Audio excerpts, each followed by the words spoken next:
Okay, we might as well get going. It's 9 o'clock. It looks like a lot of people are already on. I got 20 people here, which seems like more than what's on the USC buffer committee, but that's cool. So a few things to go over first, because this is, our virtual training. What's on the screen right now, I hope everybody can see it.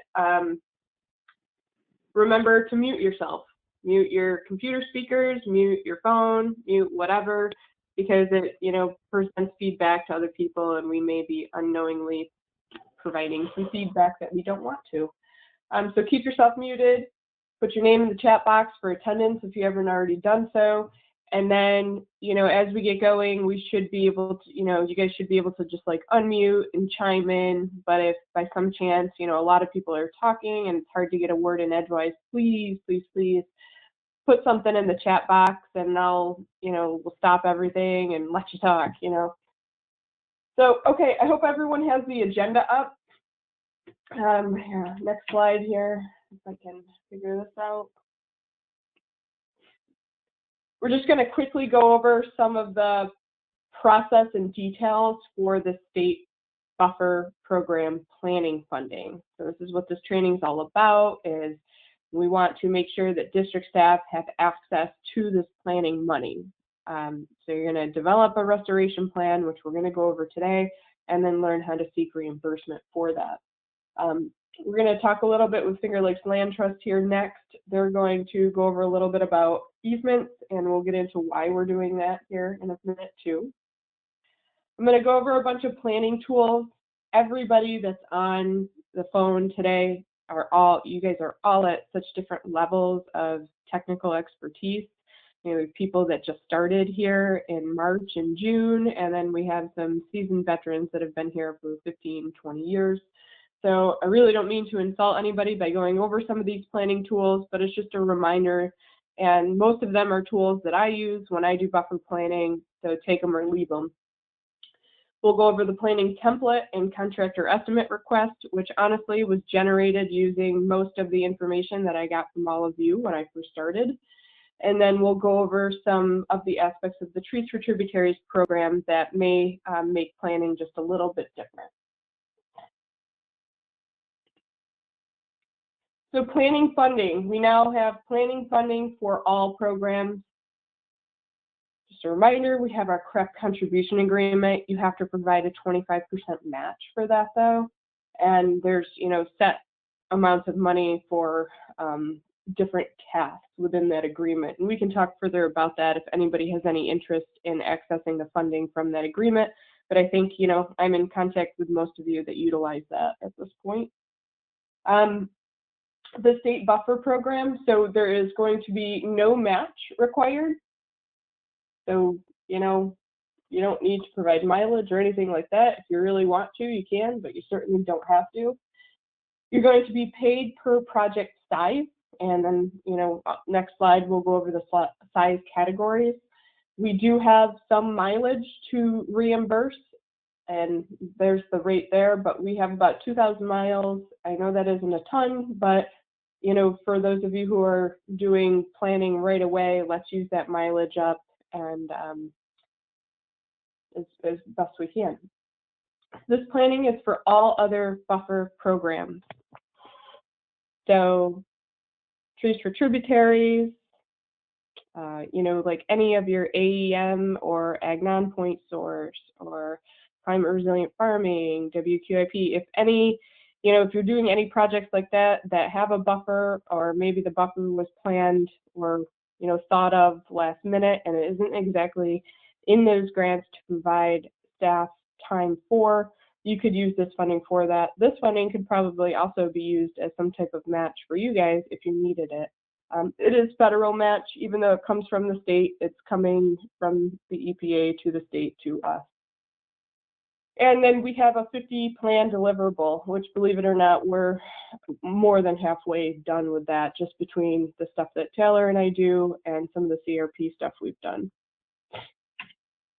Nope, I had to click that. Okay, so here's our funding reimbursement levels. A lot of you have already seen this. They're based on a $49 per hour technical rate. you know, we categorized them small, medium, large, extra large. I know I started at a ½ acre because if it's less than a ½ acre, really, you know, it probably isn't going to take all that much planning.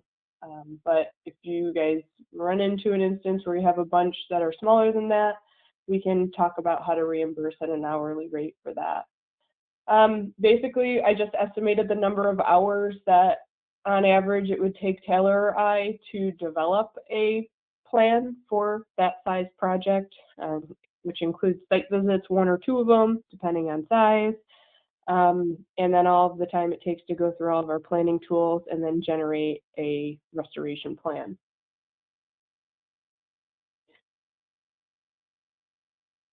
So the plan components will be, you're going to provide a restoration plan. You're going to develop a contractor estimate request if you have to.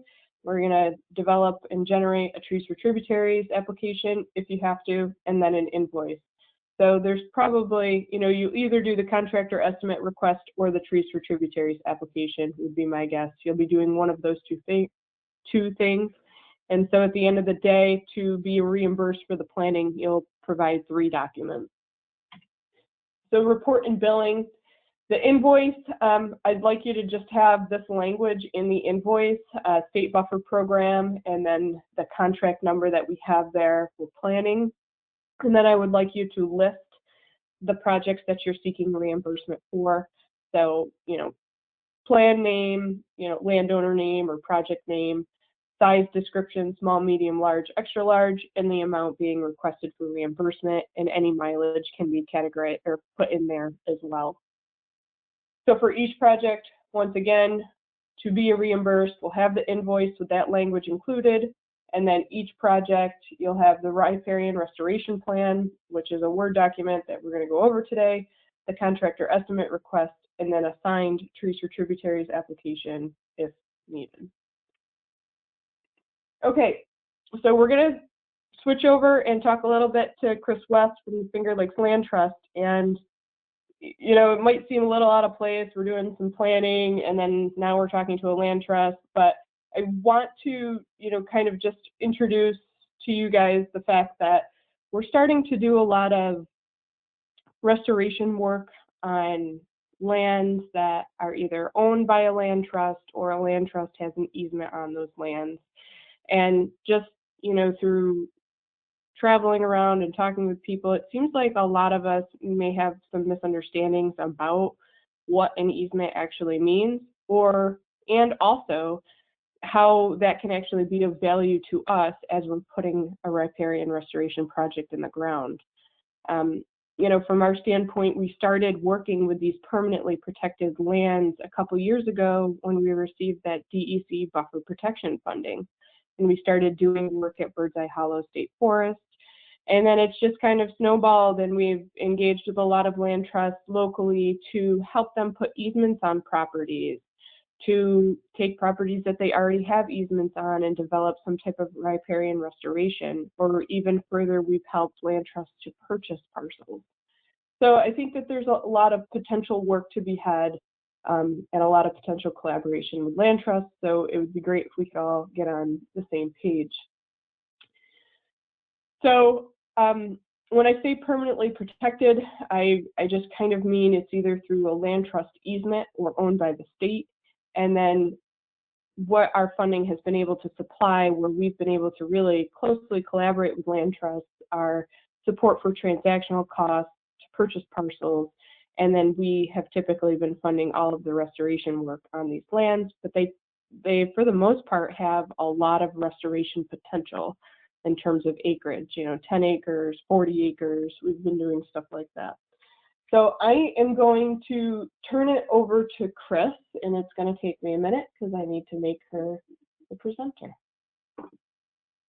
And for those of you who don't know Chris, she works for the Finger Lakes Land Trust and has often been my go-to for all things land trust. All right, here you are, Chris.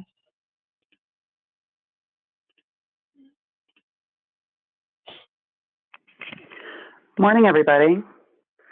See if this is the first time I've done this particular platform. So, can everybody see that screen? Yep, looks good. Okay, great. So that's just an intro screen. And Lydia did a great introduction. I think what I wanted to do first is see if I can get my screen to advance. There we go. I wanted to do a quick overview of land trusts and what we are. For those of you who are not familiar with land trusts, we're independent, private, not-for-profit conservation organizations. So we're not part of a government entity. We get our funding from members, foundations, grants, whether or not they're public or private. And our mission is really driven by conserving land for the public good. So land trusts can either be organized to work in a particular geographic area and have kind of a generalized approach to what they're targeting for land conservation, or land trusts can also be very focused on a particular issue. So down here at the bottom of this slide, I've just got a number of the land trusts that are actually active in the upper Susquehanna watershed, either in northern Pennsylvania or New York. The New York Agricultural Land Trust is one of those kind of thematic land trusts where they focus on ag land, but they work across New York State. Versus like the Otsego Land Trust, they work in the Otsego area. Finger Lakes Land Trust works in what we call the Finger Lakes region. And since everybody here is focused on watersheds and water quality, I thought this would be an interesting map for you to see. Where about half of our service area actually includes the Susquehanna watershed. Sorry, Chris, I just need to know. You guys just make sure you're muting. For those of you who aren't, we're getting some feedback and some weird noises generally. Okay. Sounds like somebody's home from school. So these are the watersheds where we work. And then within this really large region, which is about the size of Vermont, over the last 30 years or so, we've developed a strategic plan where we really try to focus our efforts and be very proactive in 4 different focus areas. 2 of them kind of overlap with the Susquehanna watershed. There's this area between Corning and Elmira on the Chemung River, and then the headwaters of several streams in kind of Tompkins County, northern Tioga County, Chemung County. This is what we call the Emerald Necklace. But even though we do kind of really proactively reach out to landowners in these particular focus areas, we will be opportunistic. If there's opportunities to do good work outside of those focus areas, we will jump into other projects, and I'll talk about that in a little bit. And then here's a map that just shows the different tools that we use and kind of the distribution of our projects. The different colors represent the different kinds of projects that we undertake. So green is our properties that we own in fee, and we manage those as nature preserves. And our largest is actually down here on the Chemung at Steggy Hill at about 800 acres. Conservation easements, you'll see, are actually, like, number-wise, absolutely most of the projects that we do are with private landowners, these permanent conservation easements that I'll get into in a little bit. And we also, in some cases, will purchase land on behalf of a public partner. And these tools are pretty typical of most land trusts that I showed you earlier. The conservation easement is restricted land that's still in private ownership, or land that's acquired in fee simple, where we actually purchase the land or receive it as a donation and retain it as a nature preserve or turn it over to a public agency like DEC or a county or even a town. We've worked with any level of government really to turn land over for public ownership and management.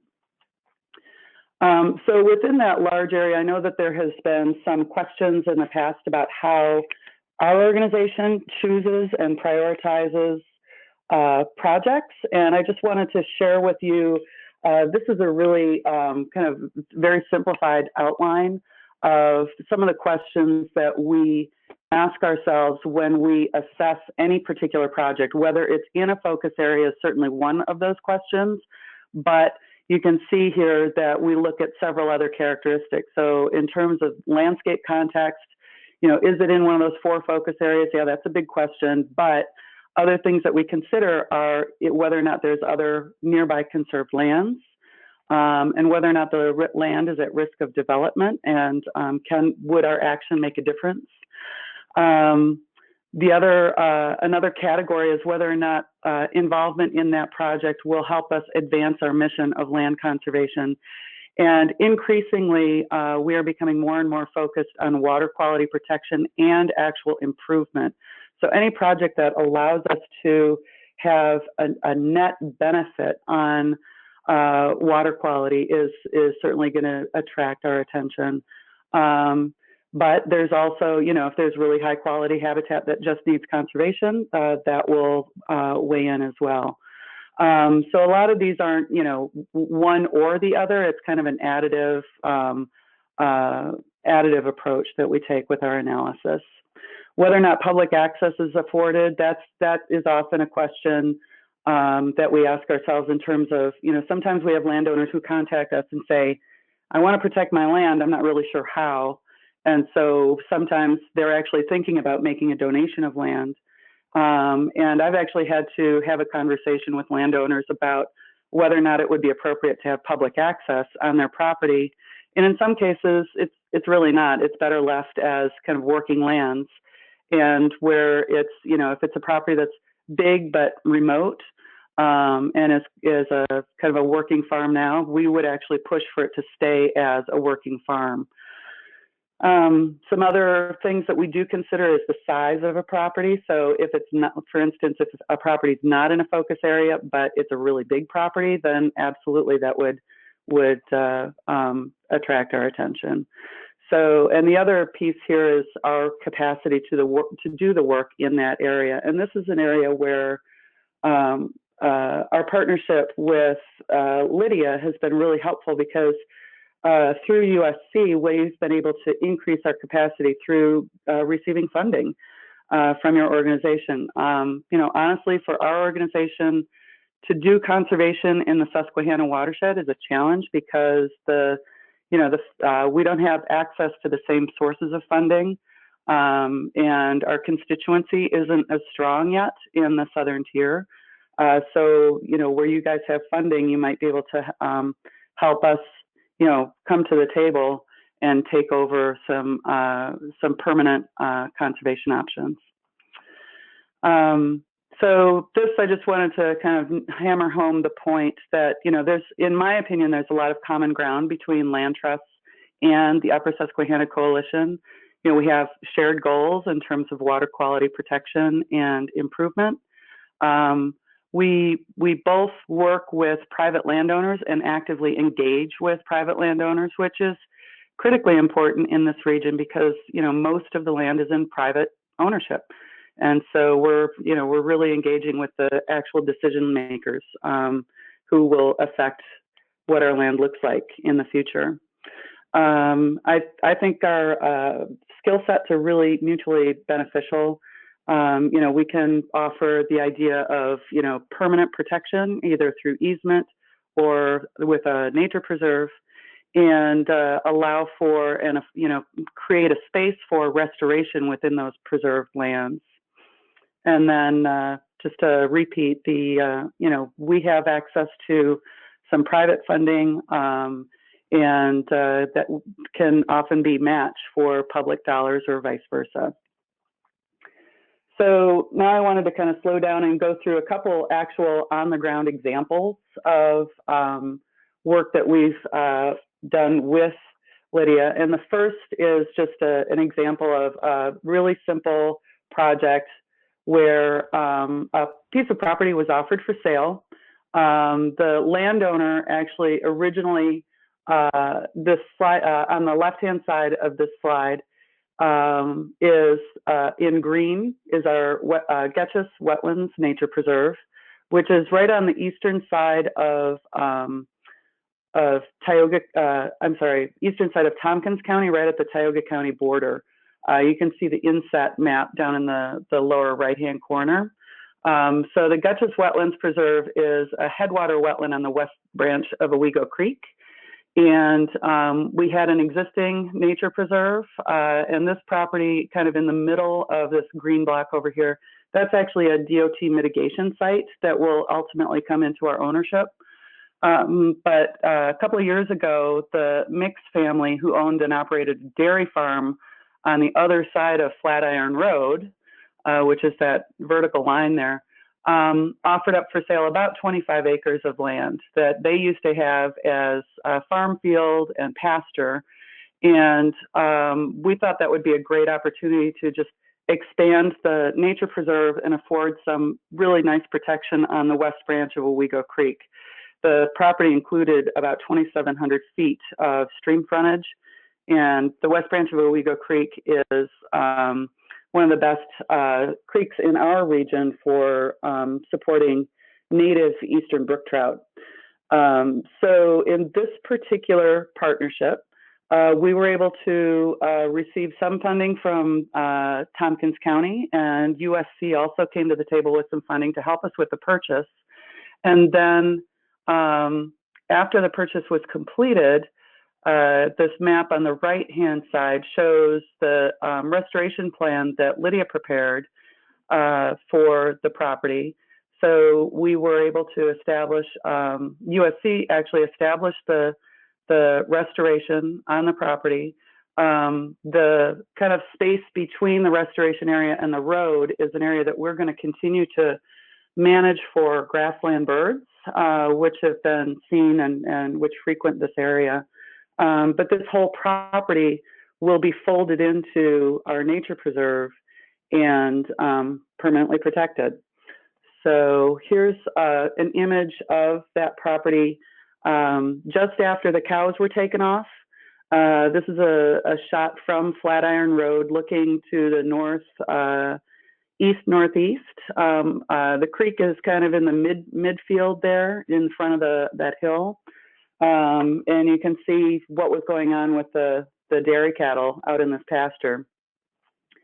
A year after the cows were taken out, obviously there was some natural regeneration, some good things happening out in that field just because it's hydrologically, it wants to be a wetland, so that's where it's shifting. But then when Lydia's crew came in and did a restoration planting, they're able to kind of get it back, give it a jump start towards a more forested, wooded condition to really help improve the water quality.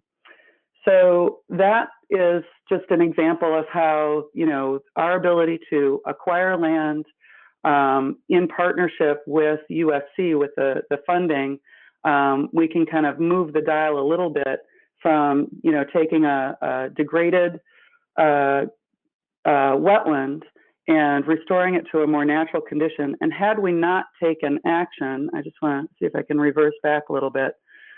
Up here, at least on the northern end, there's, potential for more house lots. So had we not taken action, this property would have, remained on the market and likely been carved up into smaller house lots, which would have made, any kind of restoration along that stream much more difficult when things get parcelized too small. So now I'm going to jump over to, the main event. Lydia asked me to really focus on conservation easements, and just to kind of go back and do a kind of a large-scale overview. Here are some of the things that conservation easements are.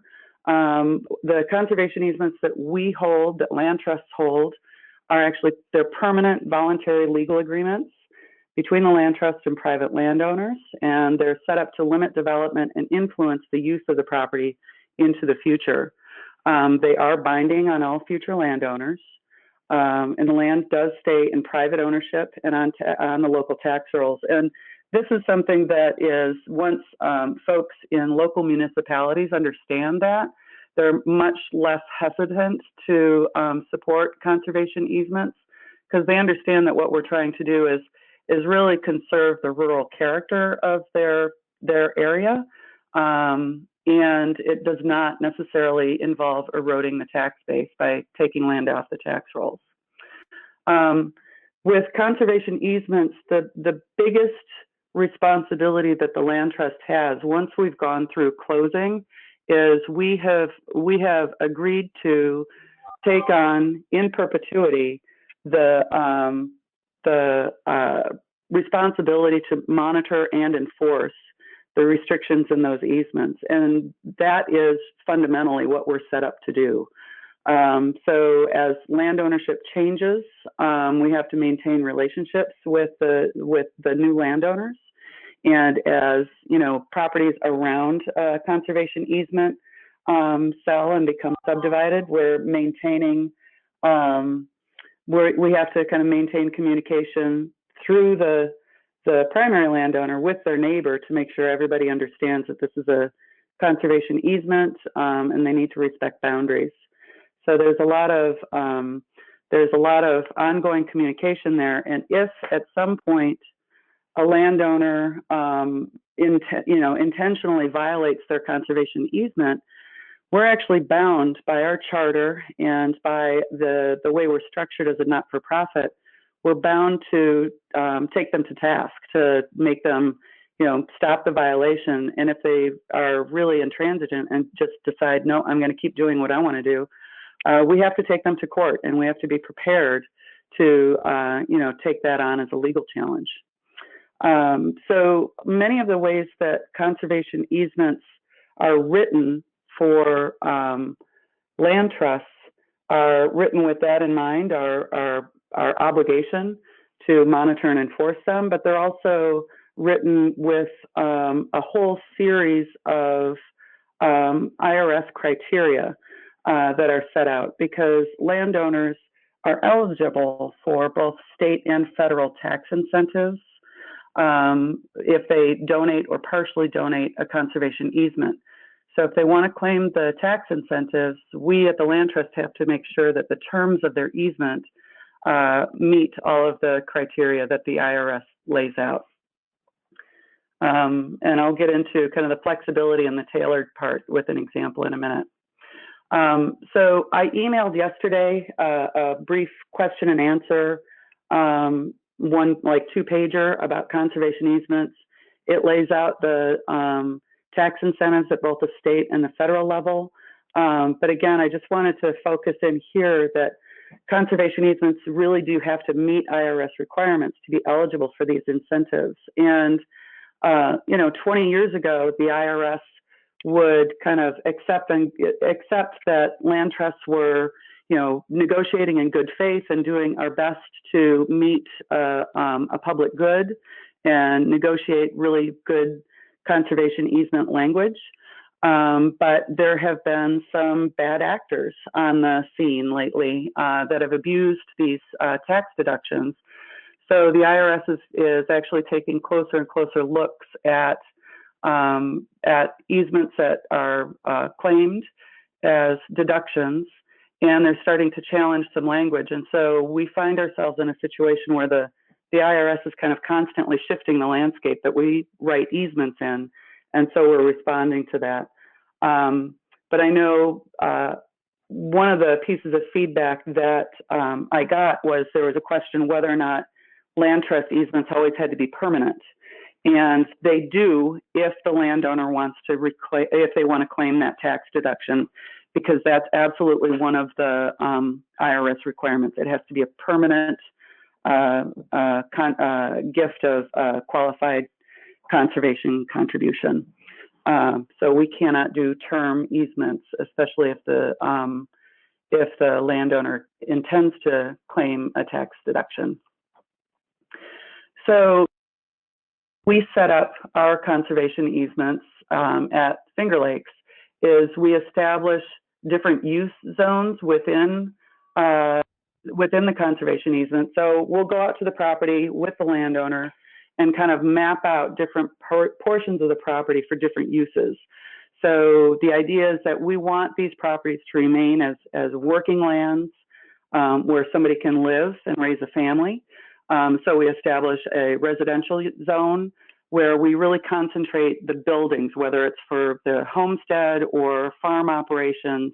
And we try to lay out an area that's big enough to give folks a little wiggle room to, build and remodel into the future. So when I draw out my use zones, they can be, anywhere from 2 acres to 10 or 15 acres, depending on the size of the property that we're looking at.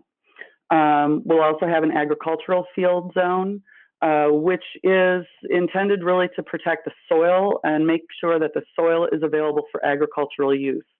Our donated easements don't really get into what kind of agricultural practice is out there.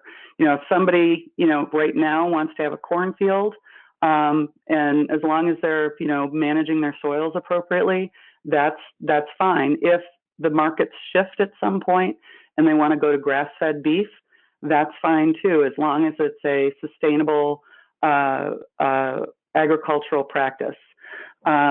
Within our another zone that we established is for forest management, where what we're trying to do there is just protect a wooded character, a woodlot. And within that zone, we do allow for commercial timber harvest, as well as just, personal, firewood cutting. And landowners get involved with the commercial timber harvest, then we want to make sure that they're doing so subject to a professionally prepared forest management plan. And then in terms of the this last zone, the environmental protection zone, this is something that we've applied on this project that I'm going to talk about next, where our environmental protection zones are set up really to be much more strict in their protection of the natural features, and we can establish those around areas where riparian buffers are established.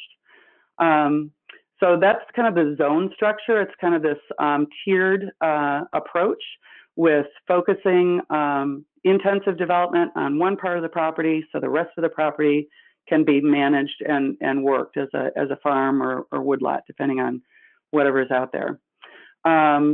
Easements in general, we restrict things like whether or not you can subdivide the property. Some landowners actually choose not to include their entire property in a conservation easement. So sometimes we can work with that.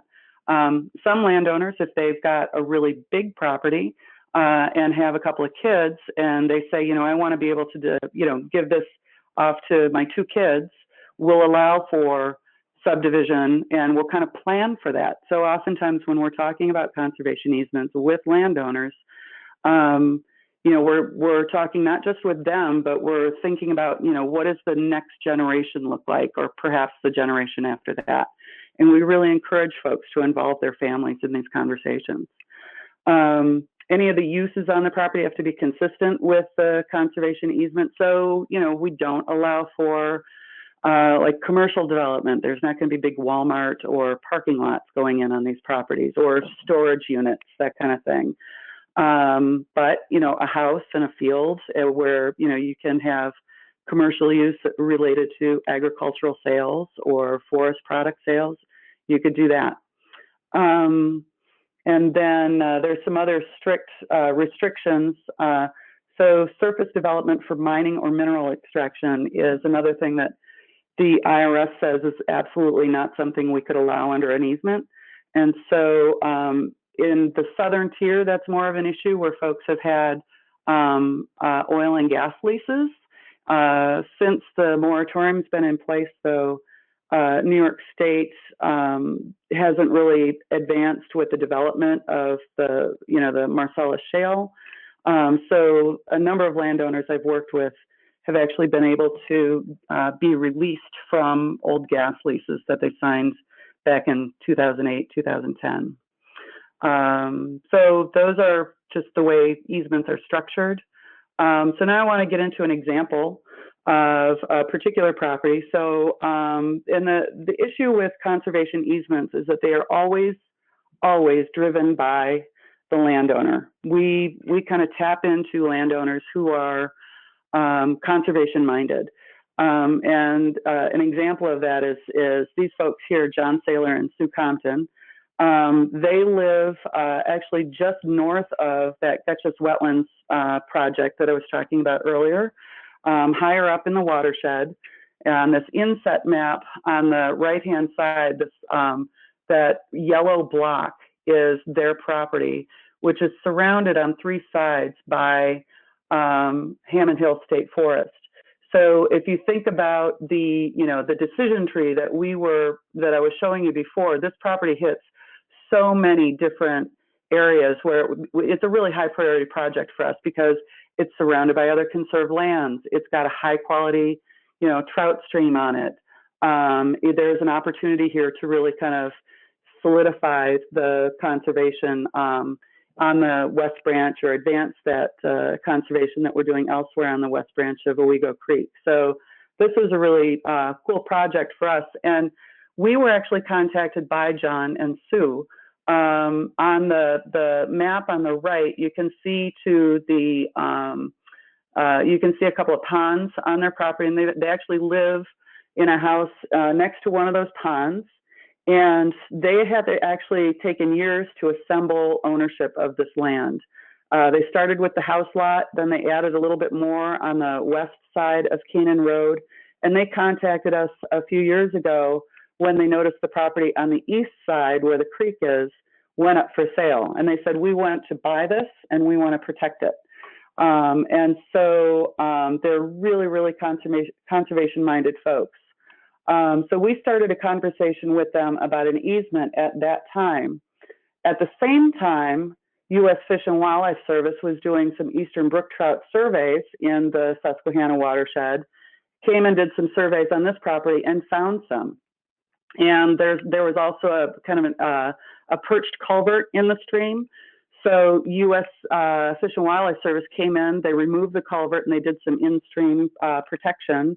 On the right-hand side, that's kind of the after shot. You can actually see they're actually kind of hard to see, but there's a couple of in-stream structures there to try to, keep the stream stabilized and keep it from down cutting further. Then when we were on site doing some planning for the conservation easement, that's when we brought in Lydia. I gave Lydia a call and said, hey, is this a property that you guys might be interested in doing some buffer planting? And so she came out, we took a look at the property together, and this seemed to, it met her criteria. So she went ahead with her restoration planning and kind of kept me in the loop of what was going on with the planning so that I could make sure that our conservation easements would be complementary to those efforts.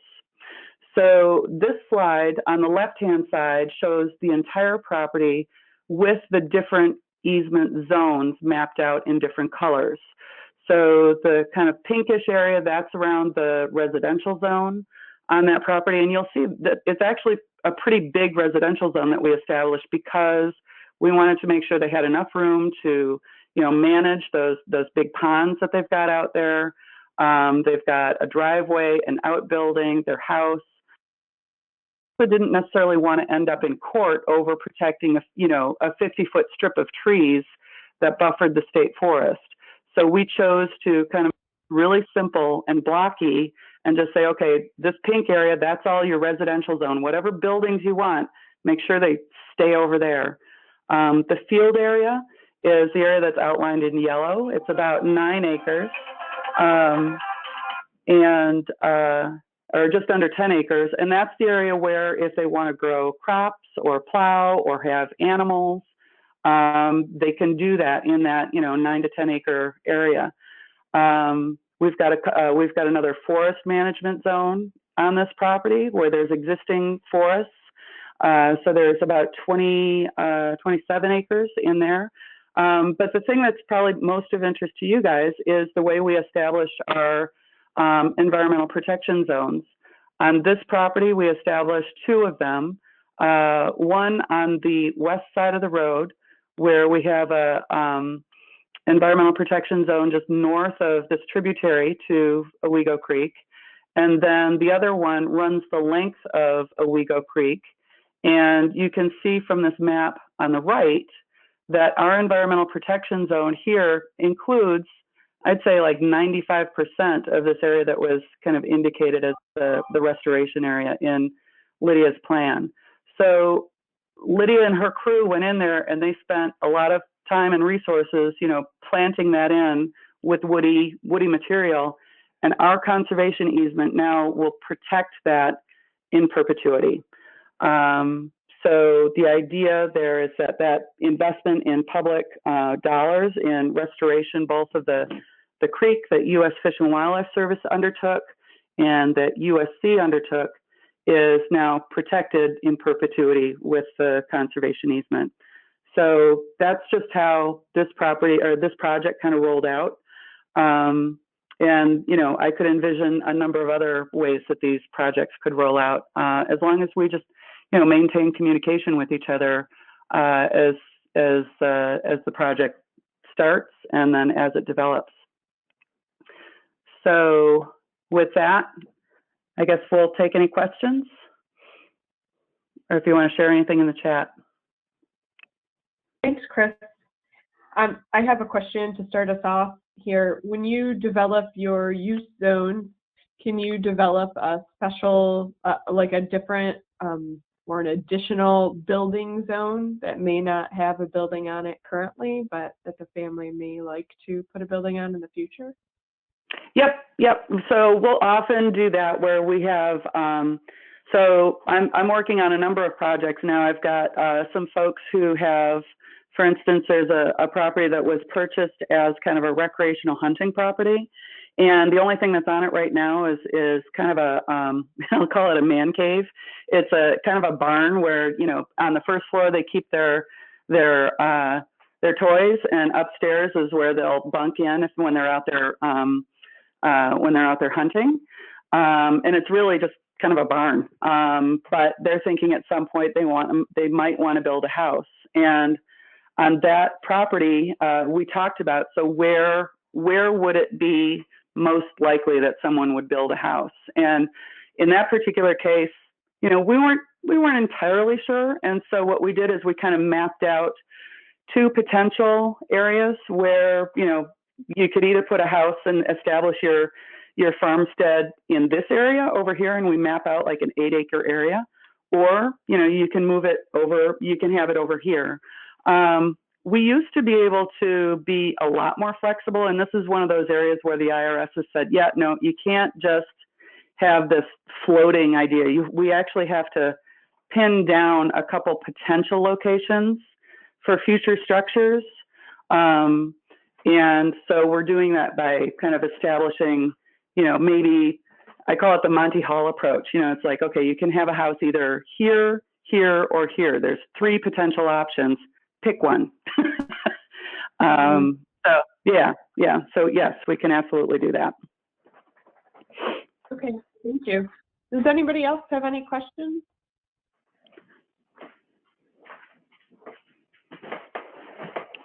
I have a question for you guys. So one of the questions I have is my understanding is that if we within our agricultural zone, if we restrict use near a creek within an agricultural zone, that will make that landowner ineligible for some of the programs that you guys have. Is that true? Yes. Okay. I think that if there was an easement, if there was a CRP easement on a property, you can go in and put a permanent easement on top of that. Yep. As long as it doesn't conflict with the CRP easement. So then once that expires, you're just basically folding them right into whatever permanent conservation easement.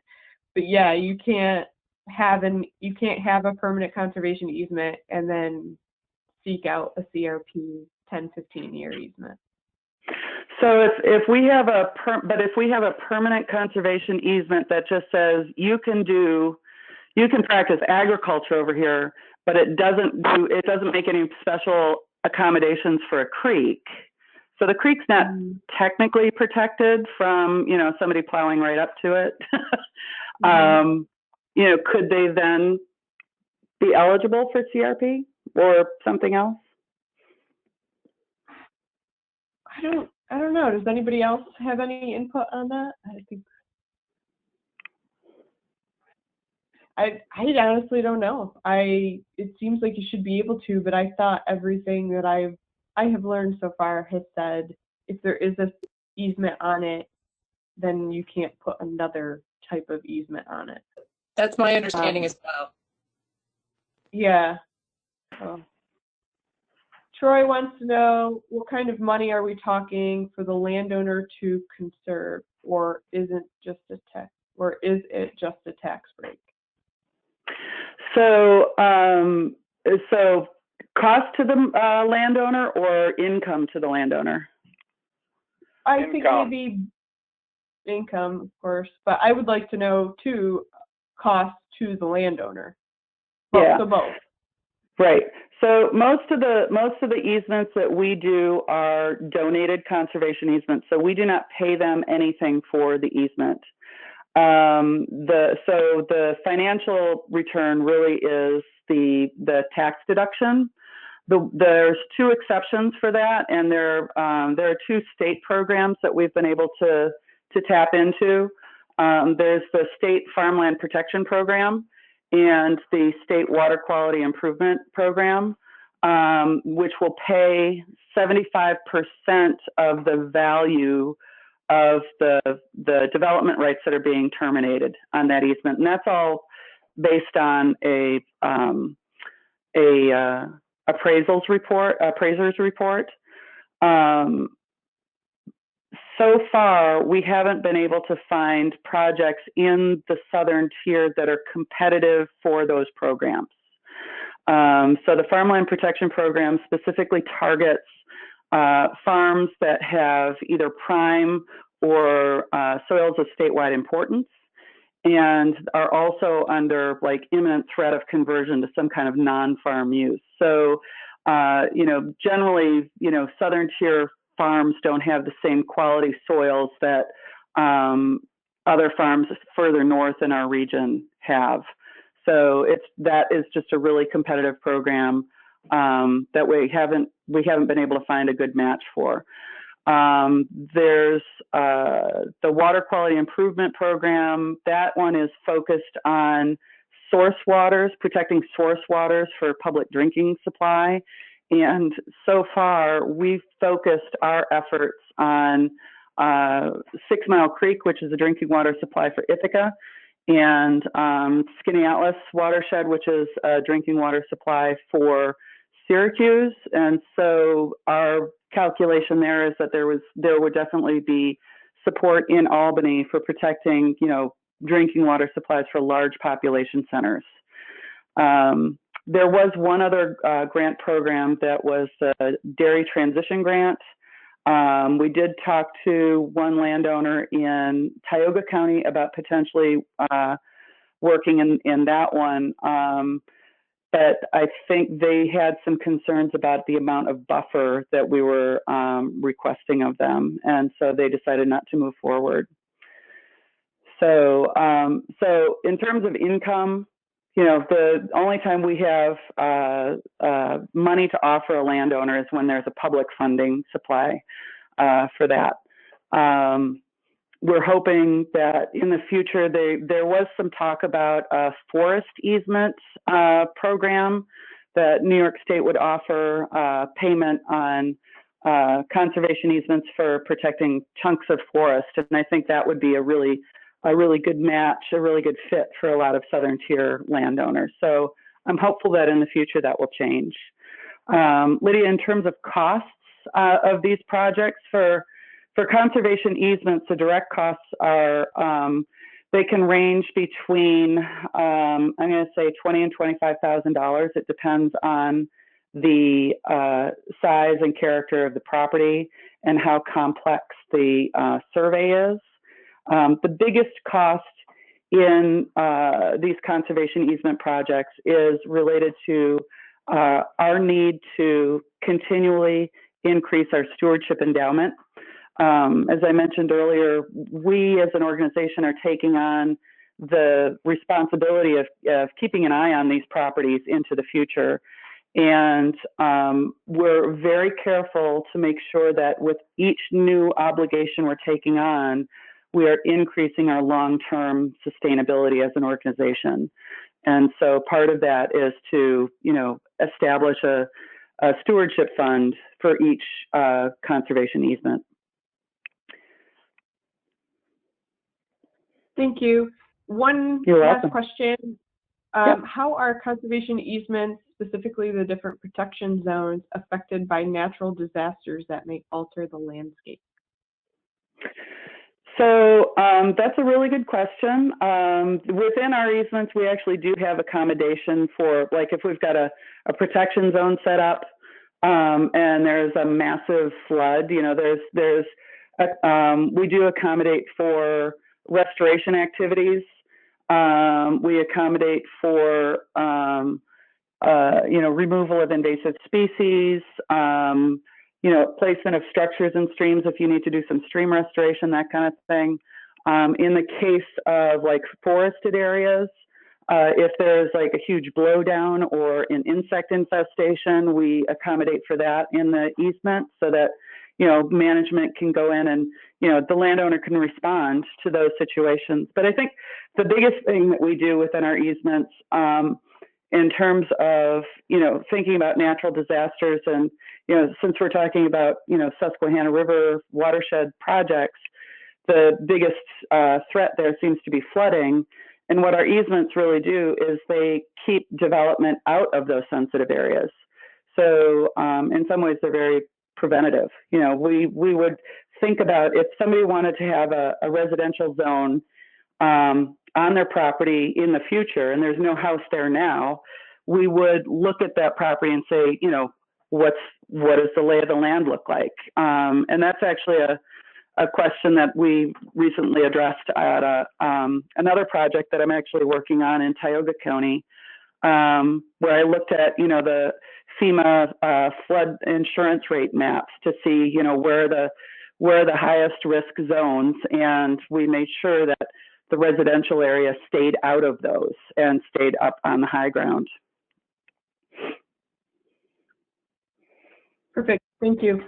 Okay, Yep. We're going to move on to planning tools. Thank you very much, Chris. That was really helpful.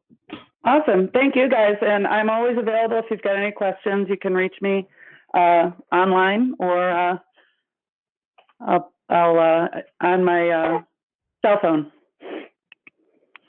Thank you. Thanks again. Okay. So we're going to go over now just a few of the planning tools that I use when I start to look at developing a riparian restoration plan. And then we're going to follow up these planning tools with Melissa Urich. She's going to come on and show us a little bit about the wetland tool that she's been developing, showing priority areas within the watershed. So these tools are probably tools that you also use, I'm hoping.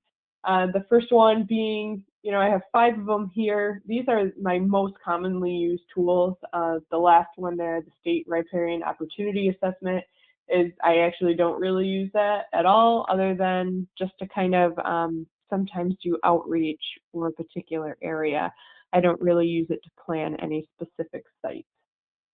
So the first one here, the Stream Corridor Assessment Guide. This was a USC developed tool that was then incorporated into the AEM planning guide. So basically, it's a series of, it's like a checklist, it's a series of boxes and you categorize threats or conditions on site. We've done a few trainings on this before. So I think most of you are probably pretty familiar with it. It's on our website, so you can take a look at the booklet there. I don't necessarily go out to site with the checklist, but it's all in the back of my mind. And then when we do our USC Water Quality Program site visits, we use that very same checklist to basically rank projects. So what this guide does is it identifies potential issues within the stream corridor, and it uses an assessment sheet. And this, background picture here that I'm showing you is just, kind of something. This is like an example that you could use the checklist for. Things that we would look at this site for would be like the slope of the riparian area, the slope of the bank, the vegetation quality? Are there invasives? What is the percent cover? What is the width of the stream? Is it an appropriate width for the stream? What is the bank material made of? Is it just going to erode out from underneath any trees that we plant? Is there actually width available to establish riparian cover? Stuff like that. For those of you who are just starting out and kind of need a guide to get going and help you identify what the actual threats are to start addressing with your plan, that's where you start, is with this AEM guide. The next tool that I use is, and I always use this, absolutely, this is the DEC's Environmental Resource Mapper. I think most of you by this point use it also. It's just really great, quick, very quick to show us if there's any wetlands or identified state and federal wetlands on site. Whether or not you think it is a wetland is a different story, but this just gives us a quick wetlands inventory of what's around. And that way too, we can start connecting any of these habitat areas that are available. If there is a wetland in proximity to the stream, or maybe it's actually the wetland is the riparian area, that helps us better plan for plant suitability for the site. This resource mapper also helps to inform us if there's any rare plants or animals, significant natural communities, or unique geological features. It is absolutely something that I use every time, and once I identify a site on the environmental resource mapper, I usually write up a little paragraph to be included into the plan about what was found on site, and I will show you that later when we go over the actual plan component. Next, I'm hoping you all use this also, the Web Soil Survey, pretty easy tool to use, and I use it for all sites, but mostly, you know, when we walk into a riparian area, we're going to have riparian or floodplain soils, wayland complex, probably something pretty gravelly. It's just understanding when those wetland or floodplain, not wetland, floodplain or riparian soils kind of end, and when the, I guess, upland soils, you could call them, begin. Because in a lot of cases, when I'm planning a riparian restoration project, I don't just plant the riparian soils. I also go somewhat into the upland soil area. And so you can plan for different vegetation communities within those different zones. Stream stats, I use this often, you know, when we have a stream that may look as though it was entrenched. Maybe there was a berm. You know, it just looks a little off, maybe, and that can help start to be identified. If you identify some stream issues through your AEM Stream Corridor Assessment Guide, then next what you could do is go ahead and, you know, run stream stats and see if some of the characteristics of the stream that you're actually looking at match up to what's projected in stream stats. It is, you know, a very basic model to use to understand some stream characteristics, but nonetheless, it's a tool that I use to start. The main components of the report that can be generated through stream stats that I use is the drainage area, you know, the size of the watershed we're actually dealing with. That helps to inform me as to, you know, maybe where we should put the plants, or even what type of protective measures we should put on the plants. If it's a really flashy, you know, high slope area, maybe we can't protect the plants with tree tubes because they'll just wash away. So things like that are important to consider. I also like to take a look at the percent area covered by forest. This is a really quick way to do that. And that doesn't necessarily help to inform my riparian restoration plan, but may help in informing or help in allocating funding. You know, if it's already part of a habitat corridor project, if there is a lot of forest within the watershed and you're just, you know, adding to it, that's really great. If you're basically creating like a tree island in the middle of an agricultural watershed, that's also important information to know when we're talking about trying to get a project funded. And then, you know, perhaps the most important thing generated from this report that I take to the stream is understanding the bankful width that's generated by this report. And so say you walk into a scenario where there is a berm present, but you generate this report and you take a look at your stream, and it turns out that the stream actually has quite a bit of width within the bermed areas. It actually has its bankful width, and can move freely about within a bermed section, say. So, you know, it can help you decide whether or not you're going to do some stream work or not. Last year, the statewide riparian opportunity assessment. This is, you know, something developed through the Trees for Tributaries program. It's always been a little bit difficult for me to wrap my head around its applicability on site, other than, you know, this is just an outreach tool, really. You know, you can take it to your town or your municipality, and really it highlights areas within New York State that would benefit most from riparian restoration.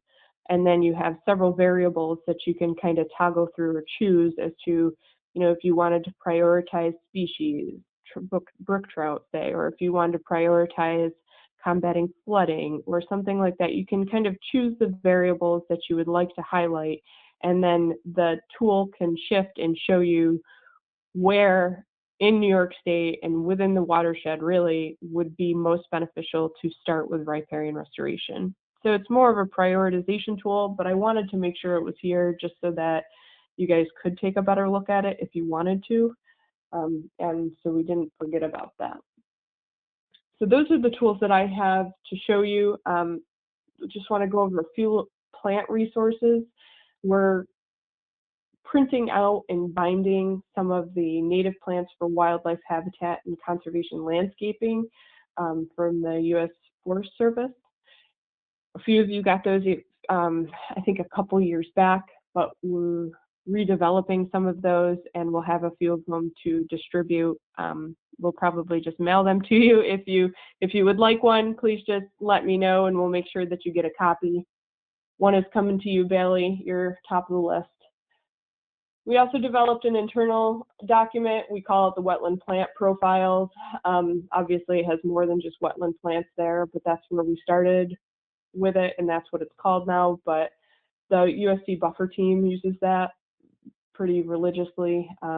It takes all of the other plant resources and kind of just collaborates them, puts them all together so that we can just look at one document instead of having to look at 5 different documents to see if, you know, a particular plant is deer resistant or not. And then also the NRCS New York 38 Plant Materials Technical Note for approved tree and shrub species. You know, this has its benefits, this document. A lot of cons, but it also shows you know, plant selection based on soil drainage, which is a tool that I like to use. You can Google your soil series and see what vegetation best grows within that soil series, but also understanding the drainage of that soil series and then taking a look at the New York 38 just kind of helps you, if anything, just solidify the list of plants that you had generated for a site based on soil drainage. Oh, I just said all of this. But the Chesapeake Bay Watershed Guide for Plants, I like this, and it's really helpful in talking to landowners about particular plants because it has wildlife values, like a whole category of wildlife values and why you plant a particular plant. You know, it tells you when the flower blooms, what color the flower is, what types of animals, insects, mammals are attracted to the particular plant and what they use them for. So that's really why I like that guide. Okay, so I have scheduled in right now a break. I thought we'd be a little bit further on in time. So I don't really know how to ask everybody if you want to take a quick water break, a 2-minute break, and then we'll come back. I guess I won't ask, I'll just tell. We're going to take a 2-minute break, and then when we come back, Melissa's going to go over wetland tools. So we'll get that going, and you guys can take a 2-minute break.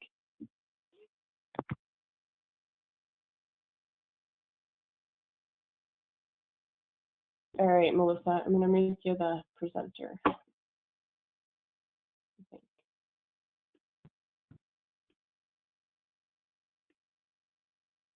I'm on, of course, on my phone, and okay. There you go. All right, I've got it. I'll click share when we start back up.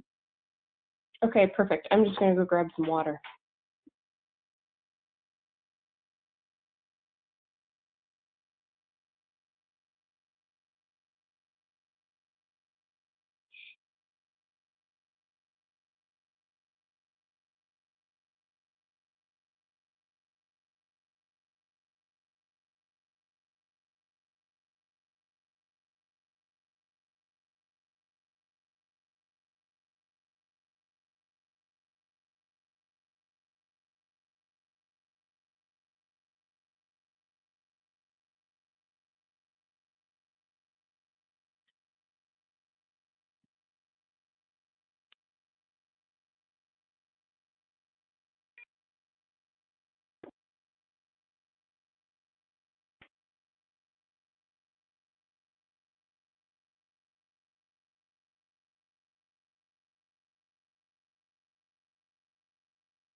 All right, you wanna get going, Melissa?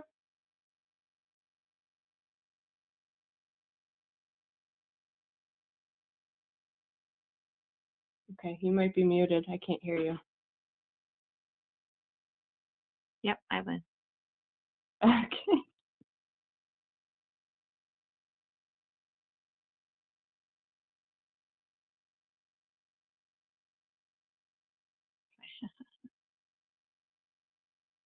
All right, let me see if I can switch which screen I'm sharing. Doing PowerPoint through this is a little bit difficult. Yeah, it's my first time. Sorry. No, that's Yeah. okay. I got caught blindsided this morning. I usually make a PDF and then you can go through it, or, you know, there you go. Uh-huh. All right, so yes, I did want to talk about the wetland sites mapping work that I've been doing, but when Lydia and I were planning this, she was kind of brainstorming on what would be most helpful for new soil and water employees. And I see a lot of familiar names on there, so I too want to apologize to everybody who's heard this before. But she said, look, there's going to be, you know, we're targeting folks that really don't know very much about wetlands, so you probably better start from the beginning. So that's what I'm doing.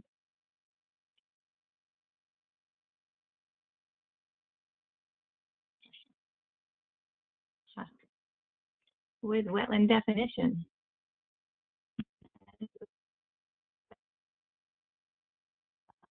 We use wetlands are areas that are inundated or saturated by surface and groundwater long enough to support the development of wetland vegetation and wetland soils and evidence of hydrology.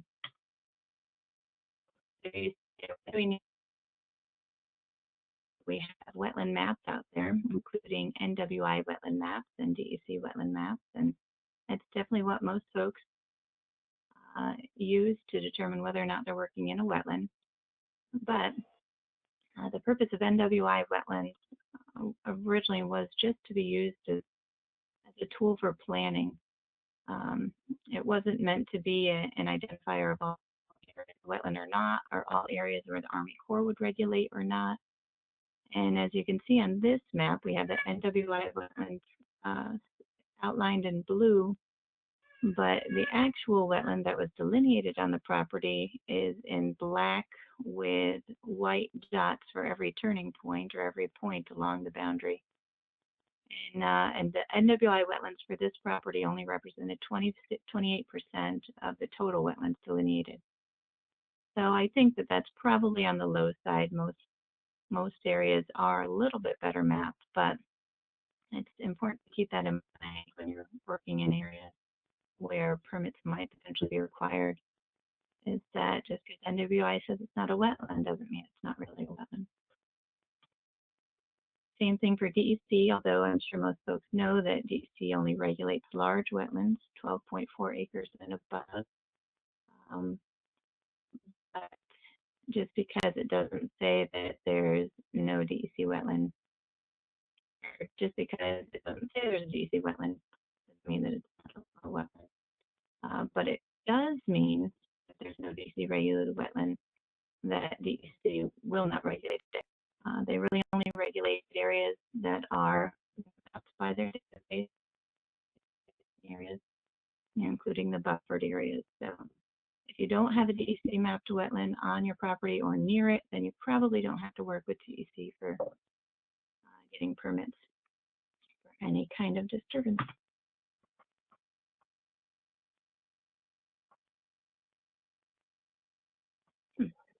All right, so into what makes a wetland. The three characteristics. There's wetland plants, and all plants are grouped into different categories of whether or not they like wetlands. So the categories are, if they really don't like wetlands, then they're in the upland category, and then from upland to wetter, it goes facultative upland, facultative wetland, and then obligate. And obligate plants are the ones that most love working or living in wetlands.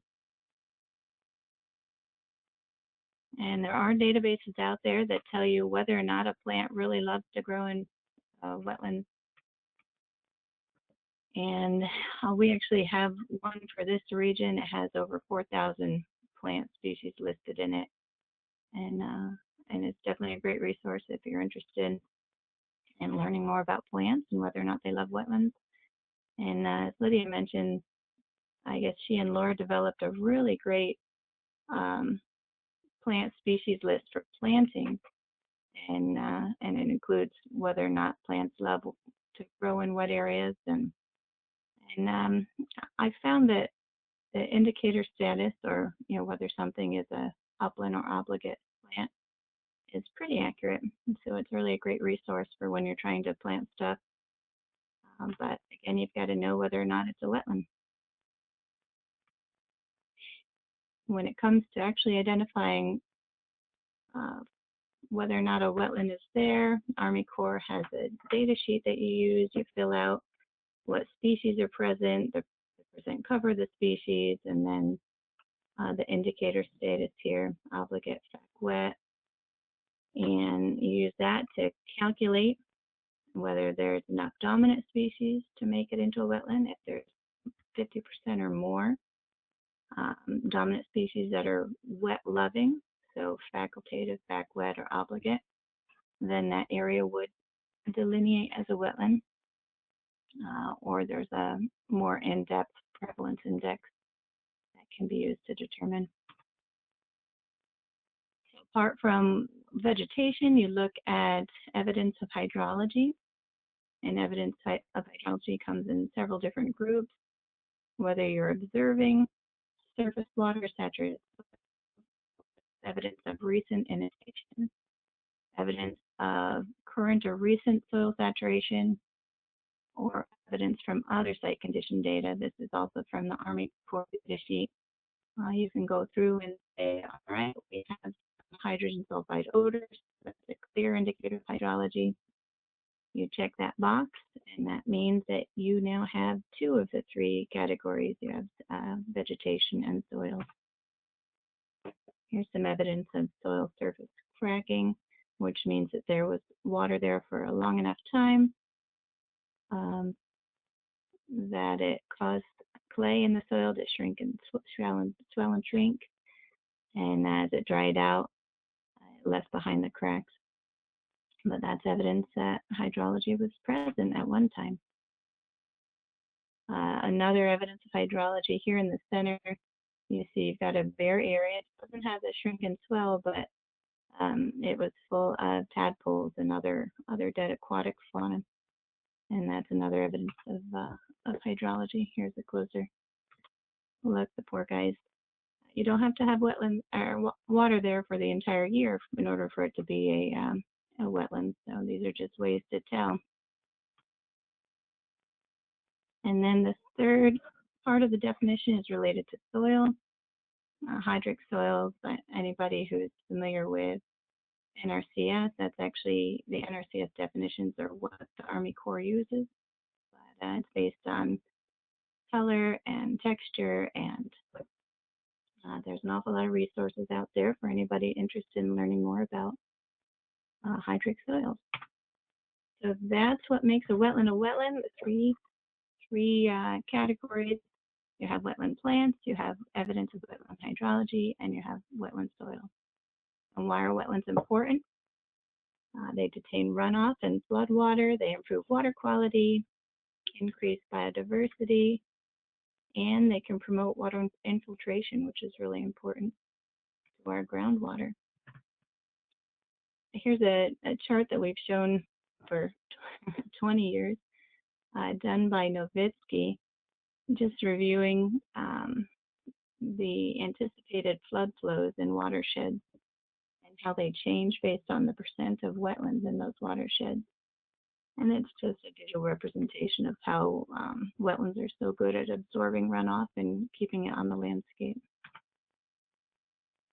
They improve water quality, part through that absorption and keeping the water on the landscape, in part because there's so much vegetation that lives in wetlands, and that vegetation absorbs nutrients and pollutants from the water and leaves it cleaner.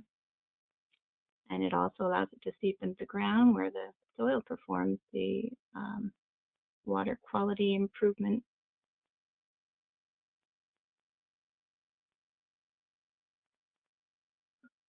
And wildlife is definitely something that everybody who loves being outside appreciates, and everybody who's walked around a wetland or enjoyed driving by, you'll observe all kinds of wildlife using them. At least 50% of migratory birds use wetland habitat, and as do nearly all of our amphibians and all of our really neat fauna across the landscape. So we know that we don't have as many wetlands as we used to. That's for a variety of reasons. But there are ways to go back and restore wetlands, and that's done by putting the water back where it used to be, undoing drainage activities, removing fill from areas that were filled, and just finding ways to undo what we did to remove wetlands. So here's a list of restoration opportunities. And there's definitely sites like this all over the place across our watershed and beyond. And we're looking to keep finding those sites and improving our restoration activities to improve water quality here and in the Chesapeake Bay. So USC Wetland Program, our steps are pretty basic. If you have an interested landowner, you contact us. You let us know, you provide us with site location information.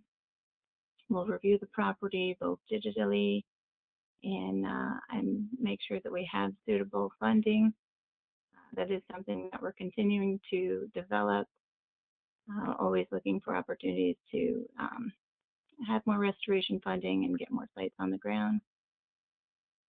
If the site looks pretty good, we'll work with Soil and Water, work with the landowner to make sure we're all on the same page on what kind of restoration opportunities there are, what we can do, and then jump through the permitting hoops. And if we check all the boxes and everything's good, then we'll get it on our construction schedule. There are definitely other options for getting a site constructed. I know we've worked with Soil and Waters who have their own operators in the past. We've worked with contractors pretty regularly.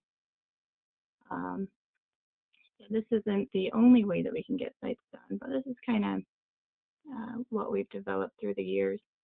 We're looking to, evolve the program and find ways to get more sites on the ground. One of the things we've been doing is trying to identify higher quality potential sites and get that data to Soil and Waters.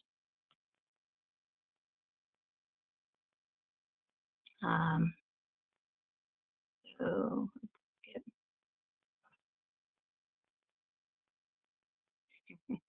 So we do have all kinds of online sources of data available, and we can send around links, and they're also on our website.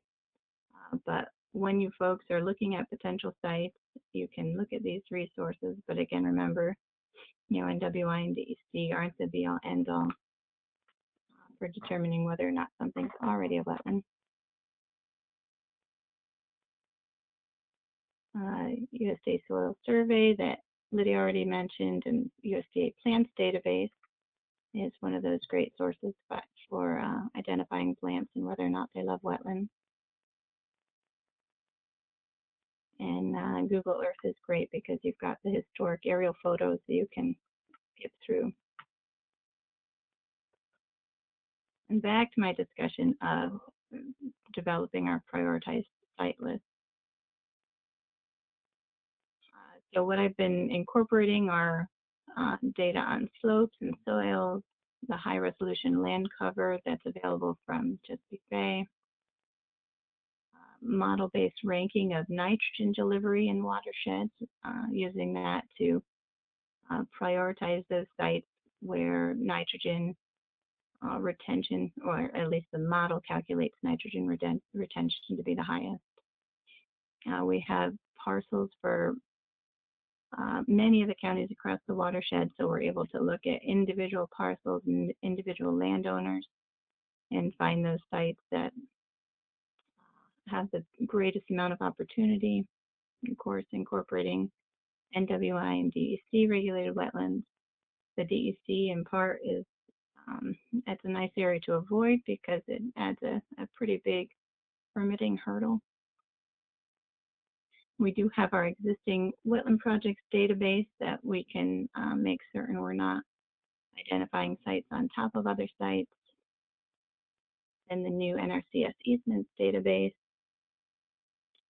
And then CHIPO archaeologically sensitive areas. It's nice to not have to worry about having archaeologists out there doing soil test bits before we build a site. And if we can avoid those areas that are archaeologically sensitive, then it makes it so we have one less hurdle to jump through. And of course, LiDAR is one of the most important tools. And it'll be wonderful when we have it across the entire watershed. We're almost fully mapped now, but I hear there's a new flight going on soon. And then of course our aerial photos we have some pretty high resolution aerial photos to work with. So all of that data is incorporated or is in the process of being incorporated into this database of potential sites. And here we've got a map of one site in Madison County where we've taken all those data layers and combined them. You can see here the splashes are actually the NWI that we mapped out of the data layer. Here are the slashes we've mapped out the NWI again. And yes, I got done talking about how NWI doesn't map everything, but at least it's a starting point. So if we exclude those areas, we can then rank the potential sites based on the acreage available without the existing wetlands already included. So our plan is to provide this data to all soil and waters. And I'm not really sure the best way to do it. We can provide maps and spreadsheets. We can provide the GIS shapefiles, or we were looking at whether we could do a web viewer and whether that would be the best option.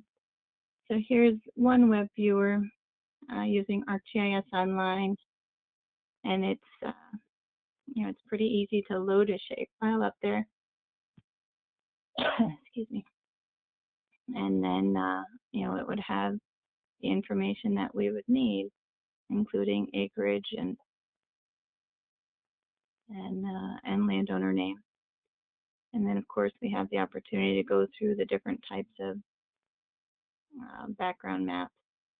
So we can look at topography, we can look at aerials, we can look at, let's see, where is it? USGS. So that's definitely an option. I'd probably put it up on the USC members only webpage, just because I don't really want it shared everywhere, but I want it to be a resource for all of our partners to find these additional sites. All right, so that's all I had to talk about today. If anybody has any questions, let me know, and as this is developed, we'll definitely be getting more information out to you. Thanks, Melissa. I really like the web viewer. That sounds like a nice way to get the information out. Does anybody else have any questions?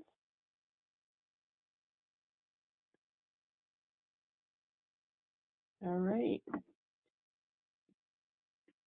Let me switch back so that I am the presenter here.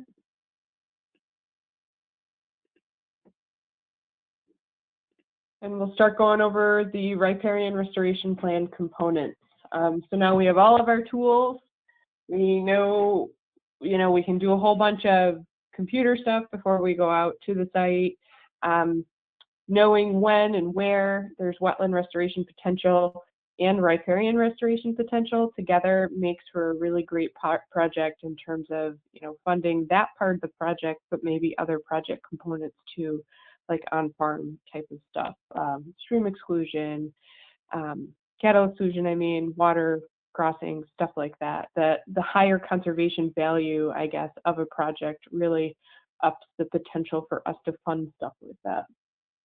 All right, so please feel free to chime in at any point. I really hope that, this is kind of going to be a little bit more discussion. This is a template that Taylor and I have been working off of, and before that, Laura and I would work off of it. Like I said before, this is mainly developed based on what we already use for CRP plan development, for AAM plan development, all that type of stuff. So hopefully this is just putting it all in one place instead of having many forms, like with CRP or something. And another reason why we like having this plan is, I could generate a plan and then I can literally hand the plan to Taylor and she can go ahead and oversee implementation, which is often what her and I have been doing lately. So, having just that one document to be able to be like, here it is, here's how it all goes down, here's how it's all going in, and you can be without service and hopefully get through the entire implementation project. So let me figure out how to move forward here. So through this whole restoration planning, I am going to be using an example from Pine Lane. I sent you guys the Pine Lane example yesterday in an email, but I'm basically going to go over how we generated that Pine Lane restoration plan in hopes to inform you as to how to just develop a restoration plan in general. So I'm going to pull up just the template to take a look at quick together. Put that here. So this is, it's just a Word document, and it just has categories. So, the first main part is just all the landowner contact information, who the planner is, how to contact the planner. And then we go into just like general project characteristics, project overview, soils, what the restoration and habitat is like, what the restoration function is, and what the habitat description currently is, and what you would like to do in terms of habitat. And then you really get into like the plan characteristics, what site preparation plans are needed, what's the stock size and density, so when the contractor shows up, whoever is overseeing the implementation can verify that that is what was requested and this is what's going to be put in. The planting narrative, how will it go down? Is it going to be in rows? Are things going to be in clumps? Is everything going to be tubed? Are only some things going to be tubed? Usually include some tables and some maps. And then we have order of operation, funding and planting plan assistance, and then operation and maintenance. So this is generally the outline. All of this operation and maintenance that I have here was generated from, the NRCS language, and then also language, that they use in the New York City watershed, Delaware County, and really all the rest of you have given me a lot of this language. And then at the end, I always have the landowner sign the plan now to make sure that they see it and understand it. Okay, so the project overview. This is basically just a general description of the proposed project. Where is it located in the landscape? Is it part of a larger project? Is there also cattle exclusion going on in a crossing, or is something else going on site? Stream restoration work? Is the riparian buffer part of that plan? If so, we want to know. Any partnerships that are involved. This is where we would mention any of our land trust partnerships. This is where, you know, we'll typically mention, like in the instance of Compton, the Compton and Sailor project that Chris went over.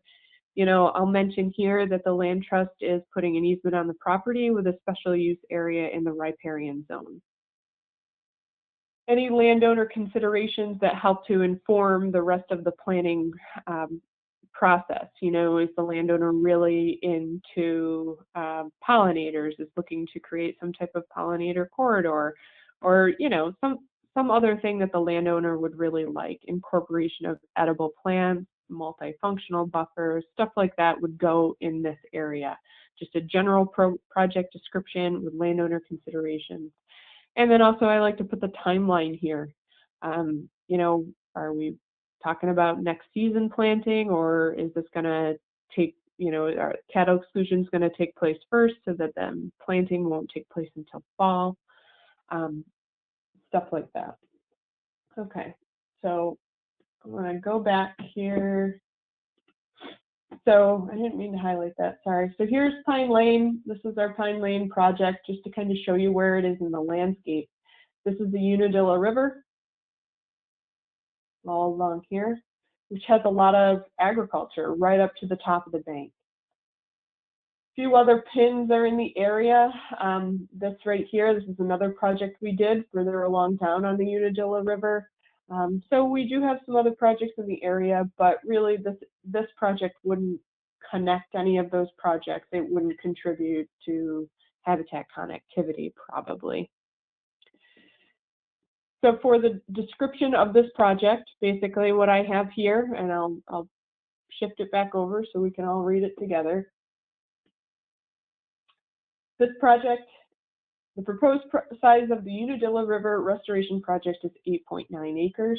For this project, restoration activities will include planting an area that extends adjacent to the Unadilla River as well as a tributary.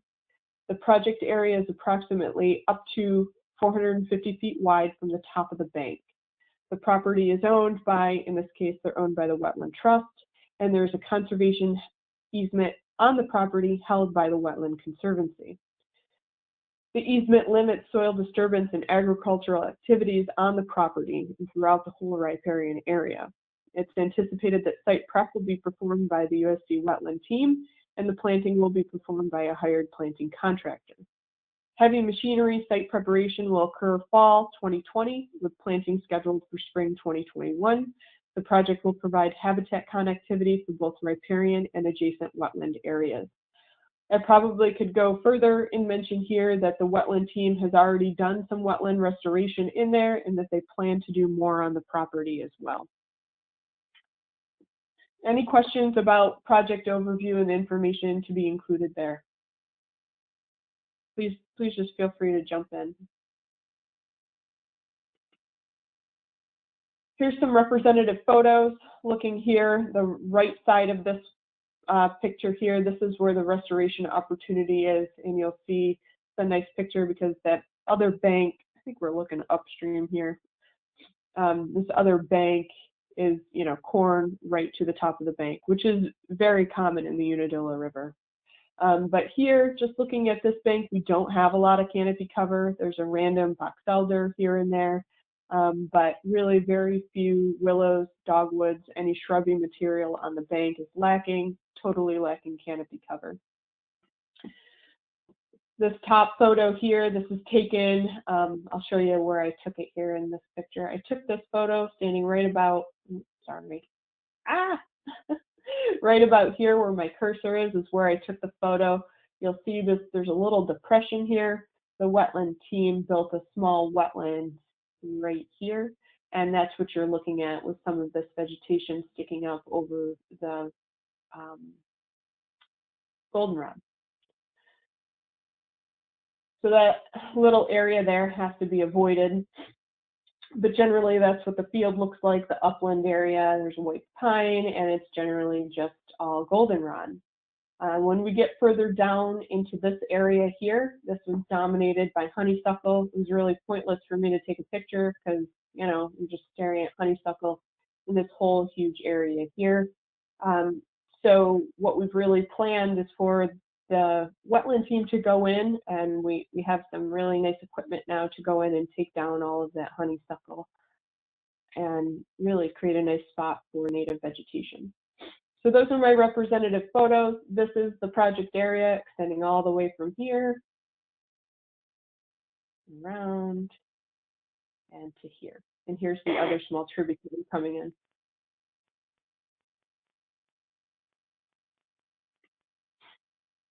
The soils present. So like I said, I really like to use web soil survey. Sometimes I will do like an on-site, you know, just kind of dig a hole, see how it goes. You know, sometimes if it's a medium-sized project that we think maybe we can plant ourselves, I do like to dig a hole first to say, do I really want to dig a hole in this, or would we rather hire somebody to dig holes in this? Because if it's really gravelly, like this picture on the right, we'd really rather not dig holes in that all day long. Okay, but on the left here, this is the web soil survey map of the area, Pine Lane project. So basically W, this is water, mapped water, and then the riparian area is OT, or I think this is Attigo silt loam. Let me pull up my restoration plan. So the floodplain area, 6.1 acres, is Attigo silt loam, which is moderately well drained with frequent flooding. And then the upland area is Howard gravelly silt loam, and it's somewhat excessively well drained. Those are the features of the soil that I definitely like to put down. With soils present, you don't want to just put the soils. You know, sometimes it doesn't really mean too much. So we would like to also put the type of drainage present, because that really helps to inform the type of vegetation that will be suitable for the site. All right, I'm going to keep pulling that back over, but for now, we'll go to the next slide. Restoration function and habitat description. So with this category, we really like to know what is the purpose of the riparian restoration. How will it address any type of resource concerns? What are the other benefits or negatives? Basically just the overall project intent.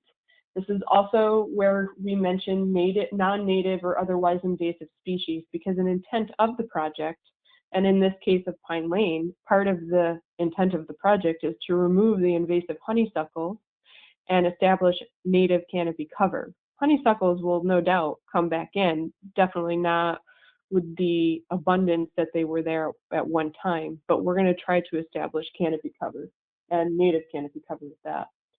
For this, I typically like to start consulting the DEC Environmental Resource Mapper to identify any species of concern, to start, you know, planning with any species of concern in mind. You know, maybe a particular species uses a particular type of woody vegetation or a leaf litter, so we'd like to incorporate that if we can.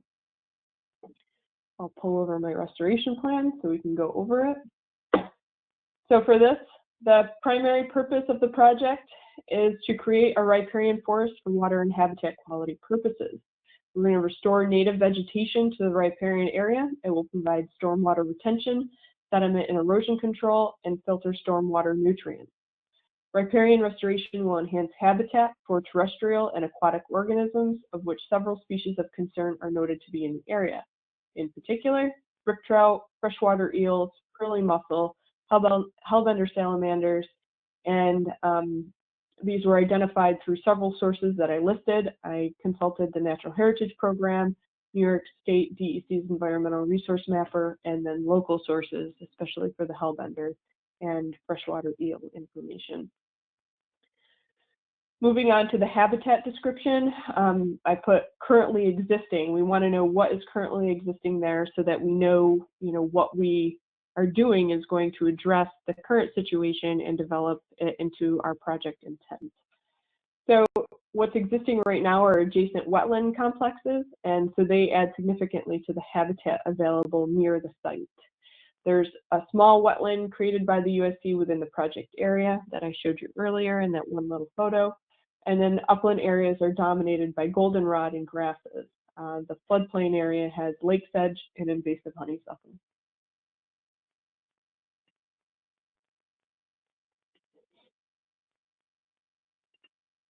This is the environmental resource mapper. This is just showing, this is our project location right here. So this basically shows that there are wetlands on site and wetland check zones, which we knew just from visiting the site. We can quickly identify that this whole area east of our project site is of huge wetland. And then this was the check zone, and then this orange indicated that there was species of concern within the area. And sometimes you have to contact somebody to determine what that species actually is, but in this case, I believe it was the pearly mussels. So the planting plan, the first thing we like to do is kind of develop a map of where the planting is going to occur. So that's what I did here with my planting plan. In the map we generally like to have an access location, and the access is developed, using input with the landowner or land manager. So this is how the wetland team will be able to access the site. We know this is a wetland, but they have maps on site to be able to accommodate that and to get their equipment into this field. In terms of site prep, the honeysuckle needs to be removed. It needs to be grubbed out or mowed very closely to the ground so that we can get in there with native vegetation. And then all of the existing or all of the other area that doesn't need heavy equipment definitely needs to be mowed. This whole floodplain area is dominated by lake sedge. That needs to be mowed down before we try to establish any native vegetation. And then the goldenrod in this area also needs to be mowed down before we start to establish any trees in that area. So for the planting plan, we think first about site prep. How are we going to make this site suitable for plant establishment? How long is it going to take, and who is going to do it? Luckily in this case, we have the Usc Wetland team that's able to perform this work. But otherwise, dealing with farmers, they often have equipment and can be able to do stuff like this, or they know adjacent landowners and farmers that might be able to do this work for them. Not for free, of course, just saying, for them. So here, we'll just start going over a little bit of my site prep needs. So basically, I just generated a narrative. Area needs to be mowed where possible to reduce dense goldenrod and lake sedge competition. Honeysuckle will be mowed, grubbed, or cut out, whatever they're able to accomplish on site. And all site prep will be performed by the USC Wetland team. Okay. Any questions so far?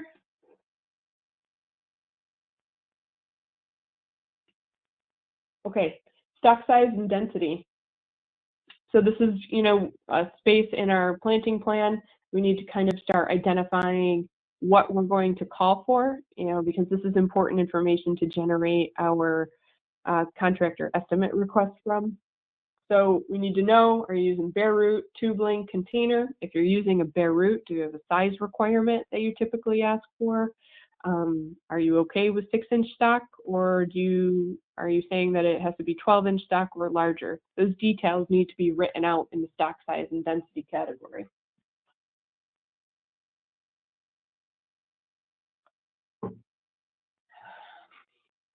Spacing, any pattern or layout specifics also need to be mentioned here, or in the planting narrative, which is just one space down. I'll bring the plan back in front of our view here right when we get through this slide. Any specifics related to trees, shrubs, and tubing needs to be identified in this section. And then I like to include a table like this. This is the type of table that we include in our contractor estimate request, so they know exactly what they're going to need to tube. And then they can also work with us a little bit better if they have, for instance, white pine. We call for, in this plan, we're calling for a 30-inch tree tube on our white pine. Really, I might like a 30-inch shrub tube because it's wider. cost might be a little bit of an issue here. That might be why we are choosing to go with the 30-inch tree tube, because it's skinnier, typically less cost. But in working with contractors, sometimes they, we can have a discussion about that. But this is typically where I put all that stuff. I'll bring my example plan back into view. Okay, so here in all of my, yep. A quick question on the bare root stock. You mentioned the 6-inch or the 12-inch and larger size. Do you have any guidance on when you use one of those, or when you'd prefer to have the larger stock? Like when a 6-inch not enough? I always prefer to have larger stock. I don't like to plant anything smaller than a foot. I just, in my experience, it's they are out-competed quickly if there isn't a lot of robust maintenance. So at Hickory's Park, for example, and a lot of the stock we get through Trees for Tributaries, we really don't have much say in it, So Hickory's Park is an example where we received, like 6-inch sycamores and 6-inch basswoods, and they were really like these pathetic looking things. But we had a lot of maintenance take place on that park, a lot of tube maintenance, right? It's like right down the road from Tioga Soil and Water. So they were constantly on site checking on tubes. The park department was mowing and checking. So really we had great maintenance, and the size of the stock didn't really matter in that case. I like to see a little bit larger size stock when we aren't going to have that much robust maintenance. So when I do call for bare root, when I call for bare root, I typically request between 18-inch and 2-foot bare root stock, or I will put or tubelings, because we'll totally accept tubelings. It just seems that I want to provide that option in the plan, and make sure that the contractor knows that that's an option, because sometimes they can't find all of the species that we're looking for in either bare root or tubling. So it gives them a little bit of flexibility to find the plants that we want to be planted on site. So here you'll see I identify the type of stock that we're requesting, and then in the upland area we have spacing. In this case, the upland area is a little bit richer soil, and we've called for less dense plantings. We don't have that lakes edge competition, and I didn't really plan on a lot of shrubs being planted in the upland, just trees. So I called for 19 by 19 tree spacing. And then for the floodplain area, we're going to have no less than 12 by 12 for tree plantings, and then the shrubs are going to be incorporated into the rows in groups, spaced 2 to 3 feet apart in each group. So there'll be clumps of shrubs. I don't think I put here, but it's maybe in the planting narrative is where I put. Oops, sorry. Press the wrong thing.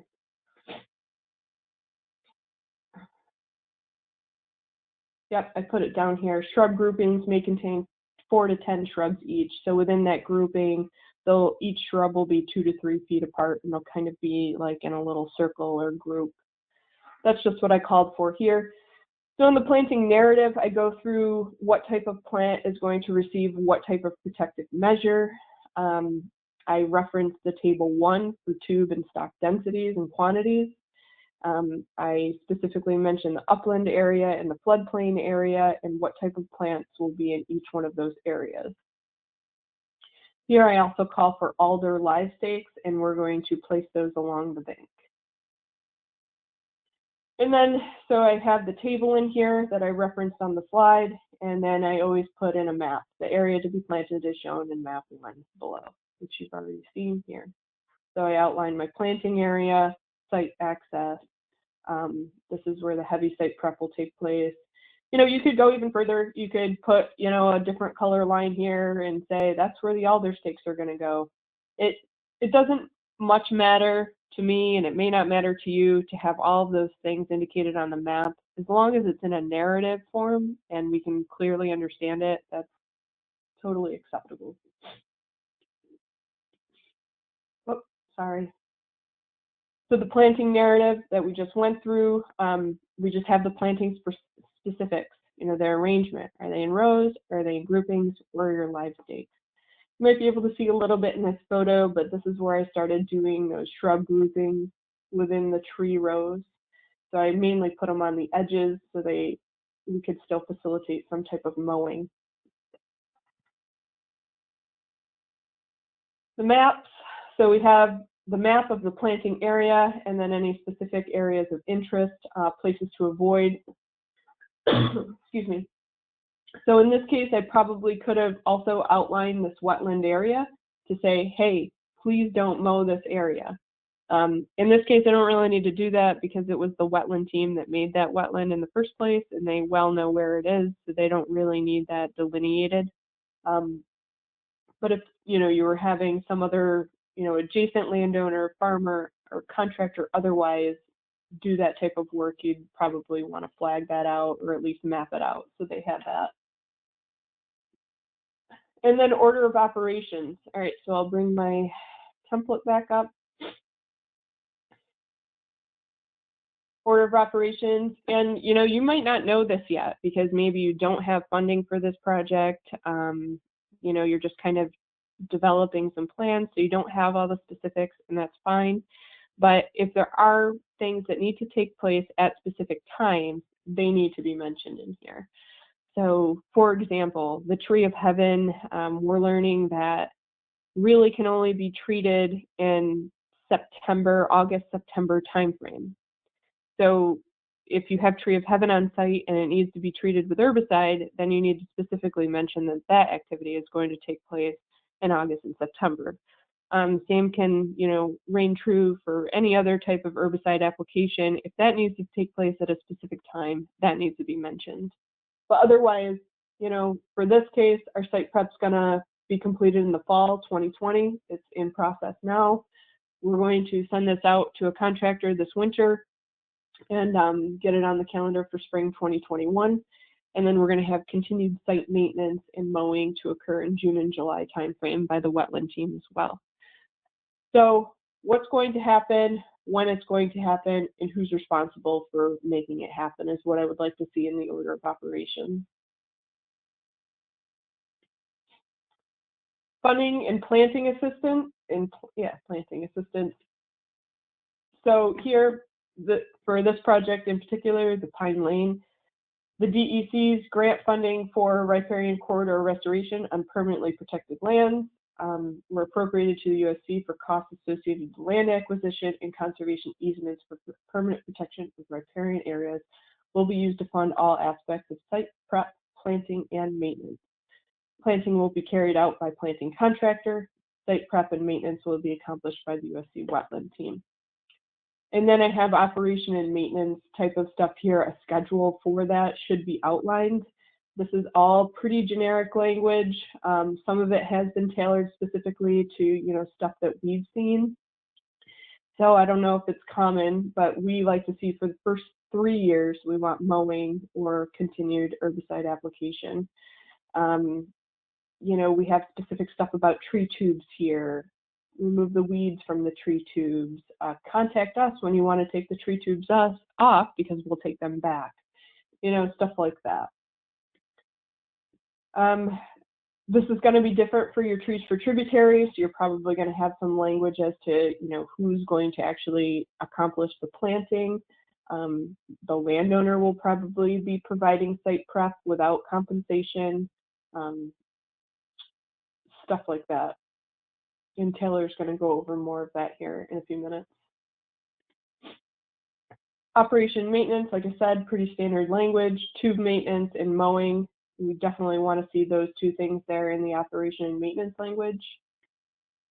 And then last but not least here, when is a contractor estimate request needed or required? Our Trees for Tributaries projects, for the most part, we don't have contractors do that, right? It's either Soil and Water Conservation District staff, volunteers, USC staff, landowners. And I generally like to say if it's 3 acres or less, you can probably do it. You can probably get volunteers and you can probably do it. But anything larger than that, I would say you're going to want to be seeking a contractor. And, you know, maybe even less if it's going to be terrible soils and you'd really like to see a contractor do it and take time and patience to do it. And you can just provide the oversight. So you have to take in consideration the size, complexity, and expectations for your project as to if you're going to get a contractor estimate request or not. And then we'll move on to Taylor. Unless anybody has any questions, I know I just kind of zipped right through that, but it, you know, it's not, doesn't seem like rocket science. We've all kind of been doing a similar thing to this for a while. These are just the components, just so you can be reimbursed. Does anybody think I'm missing anything or anything like that?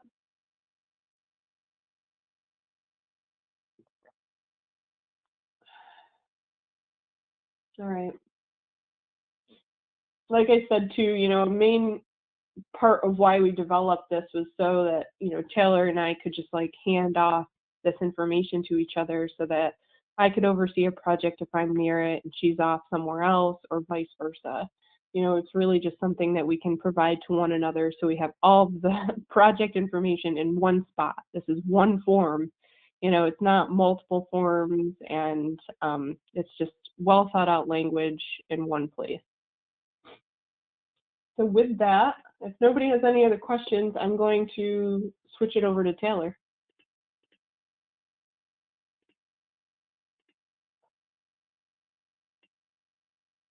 Quiet group today.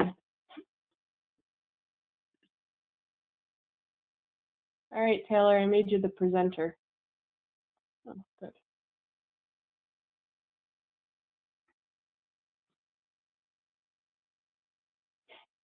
And you're still on mute, maybe.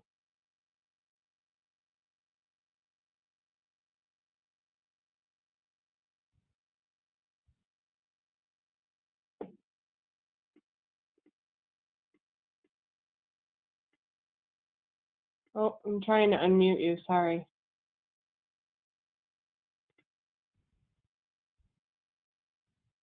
Can you hear me now? Yes. Perfect. And can you see my screen as well? Yes. Okay, perfect. All right, so I'm going to be going over the trees with tributaries planning specifics. So it kind of goes hand in hand with some of what Lydia has already said. So I'll like try and go through that parts quickly, but just to pertain it more to trees with tributaries.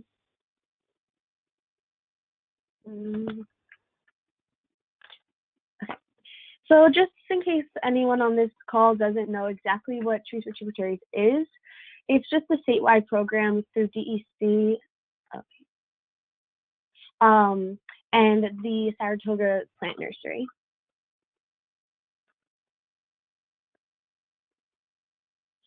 And hold on, I have to get rid of this. Okay. So the program's goal is to plant trees and shrubs to create a forested riparian buffer on public and private lands. So just keep that in mind when you're thinking about potential projects. It doesn't have to be just private lands. It could be at parks as well, or land trusts, and etc.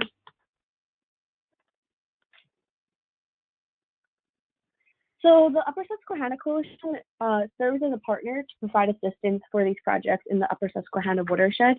So pretty much what happens is that we provide the technical skills, whereas the DEC provides the funding for the plans and the materials.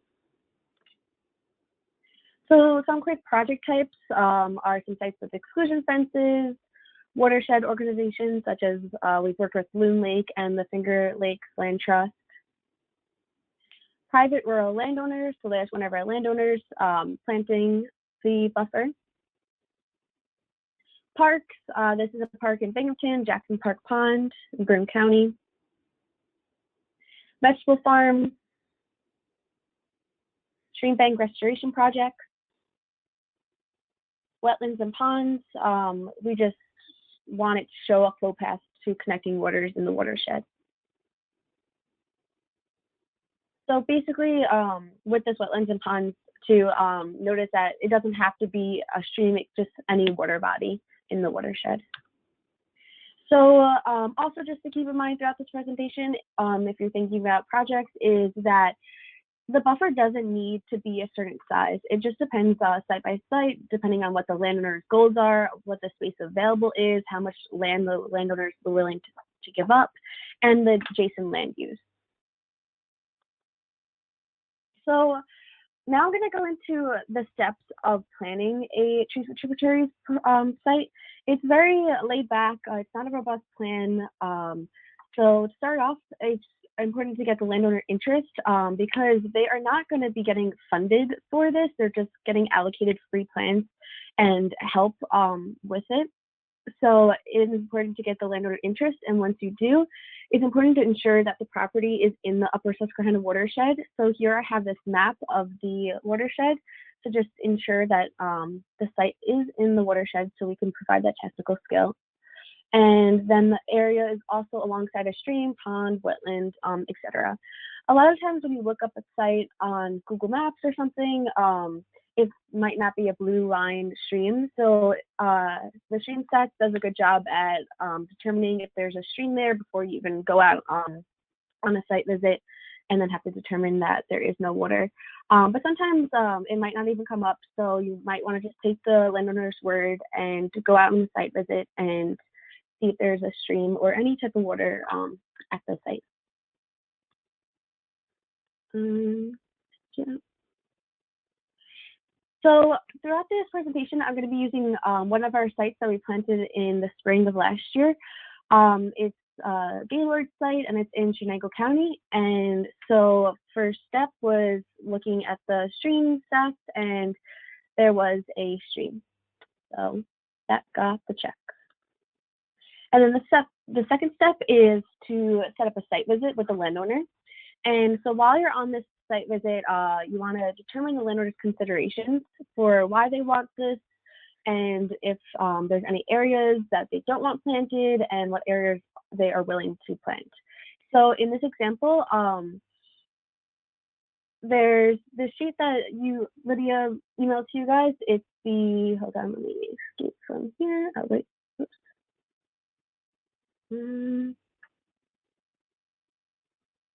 I don't know how to escape, but there's that sheet. It's the example for the planting plan, and it's the Gaylord example plan. And so underneath that, there's the proposed planting function. So it's to reforest an area that is now continuum mode, planting of sugar maples for syrup, and also wildlife habitat.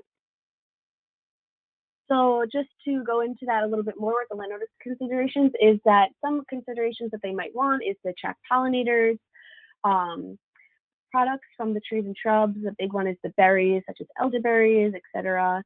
Like we just mentioned, the maple syrup from the sugar maples, also floral arrangements that Lydia said earlier, and also northern bayberry can be used for candles. So that's just important to also even get some landowners more interested in riparian buffers, is that they can gain something from it as well. So also when you're on the site visit, it's necessary to figure out what maintenance might need to be done before planting occurs, such as mowing and invasive species removal. So also in the example that was mentioned in the planting plan, that there needs to be mowing and that the landowner will conduct that.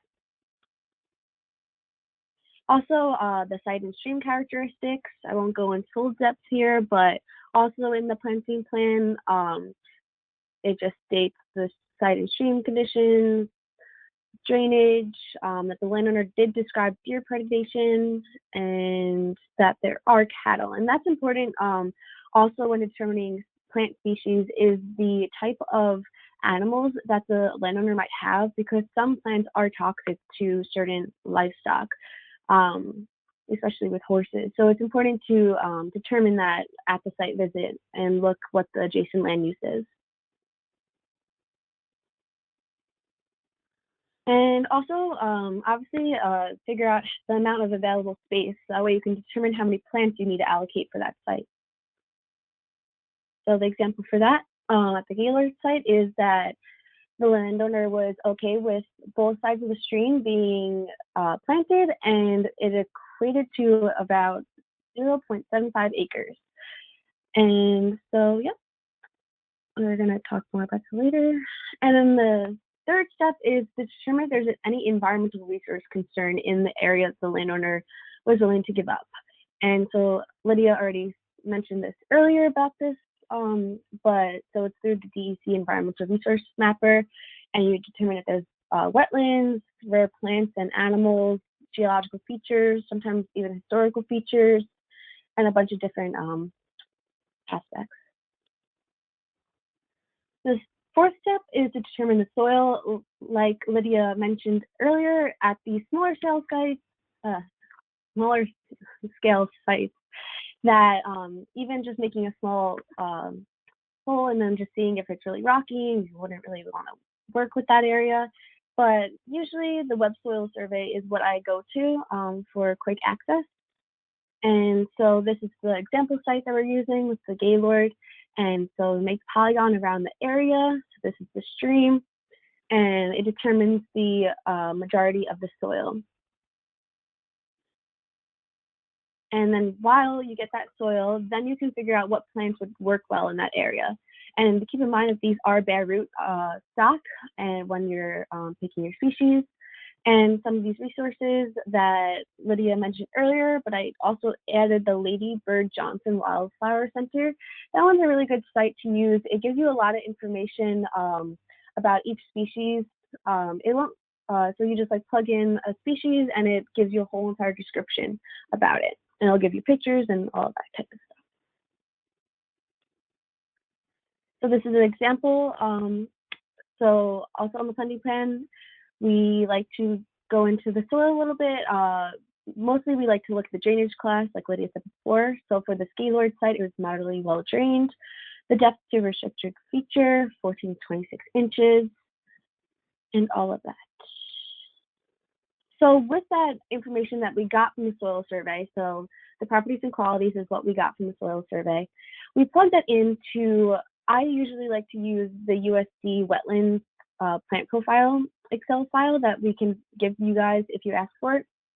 And then so I will go in, so this was moderately well drained, go into the tolerant of moderately well drained columns, see what plants could work well with there. Let's say that there were a lot of deer at this site, because that's what the landowner said. We want to look into what species also are most have deer resistance. And tolerant rocky soil, the surface area was a 0% surface area covered with cobbles, so don't really have to worry about that. But so this is just a great Excel sheet to use for planning these sites. It's easy, fast. We have the shrubs and the trees in there, so all is set there. So after looking at that Excel file, we decided what type of plant species. So on the side here is the plant species that we got for that site. And next is to determine how many plants can be allocated for this site depending on the amount of area. So the calculations that we use is the acreage times 200 plants, and that gives us the amount of plants for that site. So for this example, we have the proposed size of the project at approximately 0.75 acres.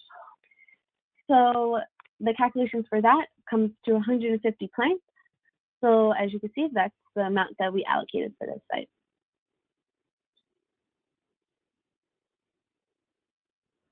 Next, determine the amount of materials. So the materials that for this project that are funded, you choose for tributaries, is that you get the tree tubes, the shrub tubes, the oak stakes, the weed mats, and weed mat staples, all for free through DEC. So weed mat staples is 4 or 5 to a weed mat, depending on what you want. And then the next step is determine the amount of materials. So, so with the amount of species that we have, the 150, this is the amount of materials that we came to. So 600 weed mat staples is the 4 times the 150.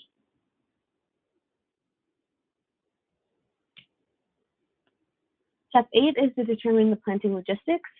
So pretty much you want to really ultimately just figure out who will be planting this site. Is it going to be the soil and water staff, the landowner themselves, the USC staff coming in for help, volunteers? If you can't organize volunteers, you can always reach out to Lydia and I, and we can help you allocate volunteers for your site. You also want to determine the layout of the planting. If you're going to have, sorry, I saw a message. Okay. So if you're going to have little groups of shrubs in one area and the rest is trees, you just want to figure out the layout of the planting for your planting plan. So this is the planting narrative that we came up with for the Gaylord site. And it's pretty easy, just very basic, just goes over the group spacing. It doesn't even have to be this in depth. This is just easier for Lydia and I to communicate about the site. But we did mention that the volunteers will be utilized. It's important also to communicate with the landowner, just because we like to enter the site at least once a year with our buffer stewards and just basic maintenance needs, that they know that we would just call them up and be like, hey, is it okay if we come out to your site? Just that they're aware of that, since this is new to them, and that we will be entering their land. And just let them know that we're there to just remove tree tubes, reposition tree tubes that may have fallen over, remove competing vegetation, and search for insect infestation. And also to do the survivability rate. So the next step, once you do all of that, is just to complete the order form. So the order form is due by the 4th, which is this Friday. Just on this order form, it's just include all projects in one order form. So don't make one order form for each site that you have in your county, but instead put all the plans on this one order form, and then it'll go more in depth per site for the application. But the planning does not need to be completed by the deadline. You can allocate as many trees as you want for your county. Just know that those plants do have to go alongside a stream or water body. So the next step would be to complete the application. Keep in mind that the application and the landowner signature are not necessary to have at the time of ordering the plants, like I just mentioned. And even when you complete the application, the landowner's signature isn't due until like June. So there's no rush in that. And if you do the planting plan, this form should be pretty easy to just complete really quickly. Step 11 is called DigSafe. Your planting must occur within 30 days of contacting DigSafe. And this is just to make sure there's no pipelines or anything of the sort that might come in between the planting. So this is the Gaylord site. So on the left is the site when we arrived after the landowner mowed the area and before the volunteers came out. So at this site, we had the Student Yanta Environmental Science Club come out and help plant this site. And so that was them planting. And I saw that there was a question. I'm trying to figure out how to get out of it. Yeah, it's from Joe. He says, what are the first steps in approaching basically a municipality propose a tree planting? And he brought up the example of Wilbur Park in Oneonta. How did that project come about? Wait, can you repeat that? It was a little muffled. It says, what are the first steps in approaching a municipality for a proposed tree planting? For example, Wilbur Park in Oneonta. Did you just reach out to city officials, or how did that project start? I don't know exactly for that project because I wasn't here when that started, so I don't know if you want to answer that more in depth with Wilbur Park, but just with municipalities, I just for this season alone, a lot have reached out just from me reaching out to them about advertising for us, and then they were like, oh, we actually have this area that we might want planted. So that's how it's been working out for me. And also we have those signs that are at other parks that just show the Trees for Tributaries sign. So some people find out via that. I don't know how they found out for the Wilbur Park though. Yep, I can touch base. Yeah, I can touch base a little bit on that. So Wilbur Park and a few other parks in Broome County are special cases because the DEC did a lot of promotion for a program they had called Landscape Scale Restoration. It was an LSR grant they had. So they did a whole bunch of outreach to get municipalities interested in riparian restoration. And once they were, they kind of pushed them on to us, and then we facilitated the planting. But in other cases, I've given presentations to, like groups of officials, stormwater groups.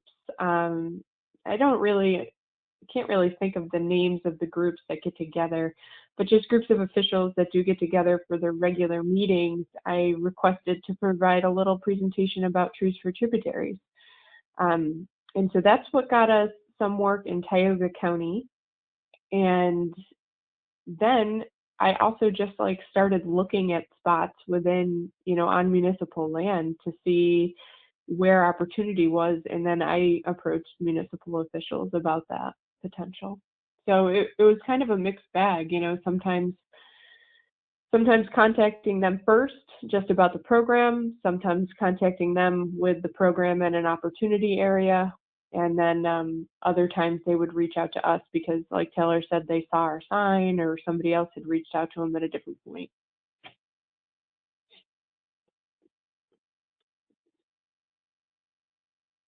Stacy, can you share the Excel? Go ahead, Taylor. What were you going to say? Oh, were you about to say something else? Yeah, Stacy, that spreadsheet, the Excel file called Wetland Plant Profiles, it was in that packet of information I sent out. At least I think it was. I sent it out yesterday. There were 7 things, and I believe that was one of them. But if you didn't get it, let me know, and I can make sure you do get it. We don't, on that, bring that back up, Taylor. Bring that Excel sheet back. Yeah. So on there, there's also, forbs and graminoids. And I thought there was another, but, which we don't really use, but we did start generating this because we started doing some shorescaping work. And so, and it's turning out to be helpful otherwise because, people do want to see instant results, right? They want to see everything get planted, and then all they're looking at is green tree tubes. So they'd like to see some color. So in some instances, we've started adding milkweed, but I think we're open to adding other types of herbaceous pollinator type plants that will enhance the aesthetics of the area so that landowners maybe feel a little bit better towards their riparian restoration project.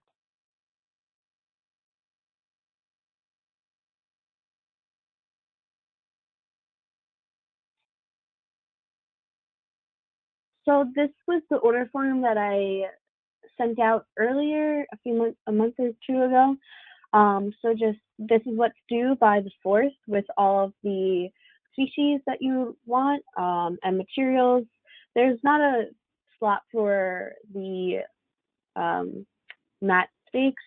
I'll just easily do that math and then allocate all of that. So that's that order form. And then this is the application that needs to be completed by June. And this just gives the basic information about the site. So this doesn't need to be due on the 4th. This is just due later on, once you have planted and know where all the areas are. And I think there was one other thing. Yeah. And this should have been in the bundle that Lydia sent out.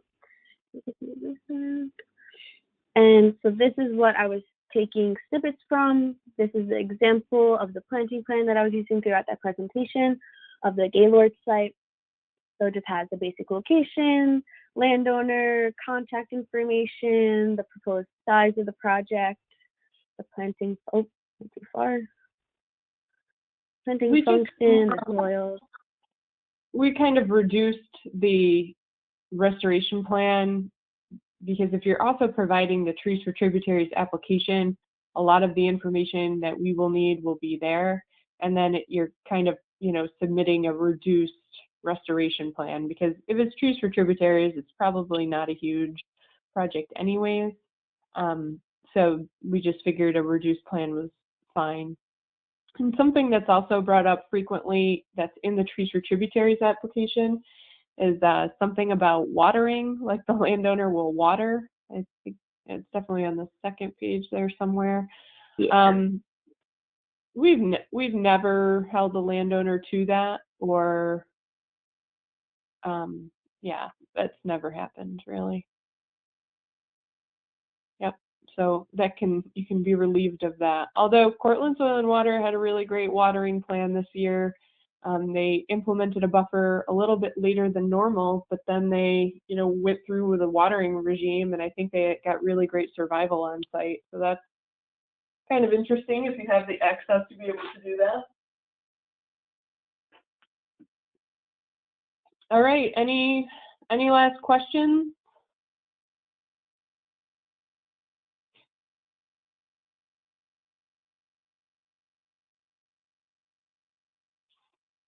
All right. I feel like this wasn't really a discussion. It was just us talking at everybody, and I hope the planting plan is sufficient and everybody thinks it's reasonable. I hope you don't think it's like too much information to ask. It kind of goes along with all the other planning documents that we use through other programs. So, okay, thanks for participating, everybody. Any feedback, feel free to email us and let us know. Thank you so much. Everything was really helpful. Great, thanks, Bailey. You're welcome. Take care, everyone. Have a good day. Bye. Bye.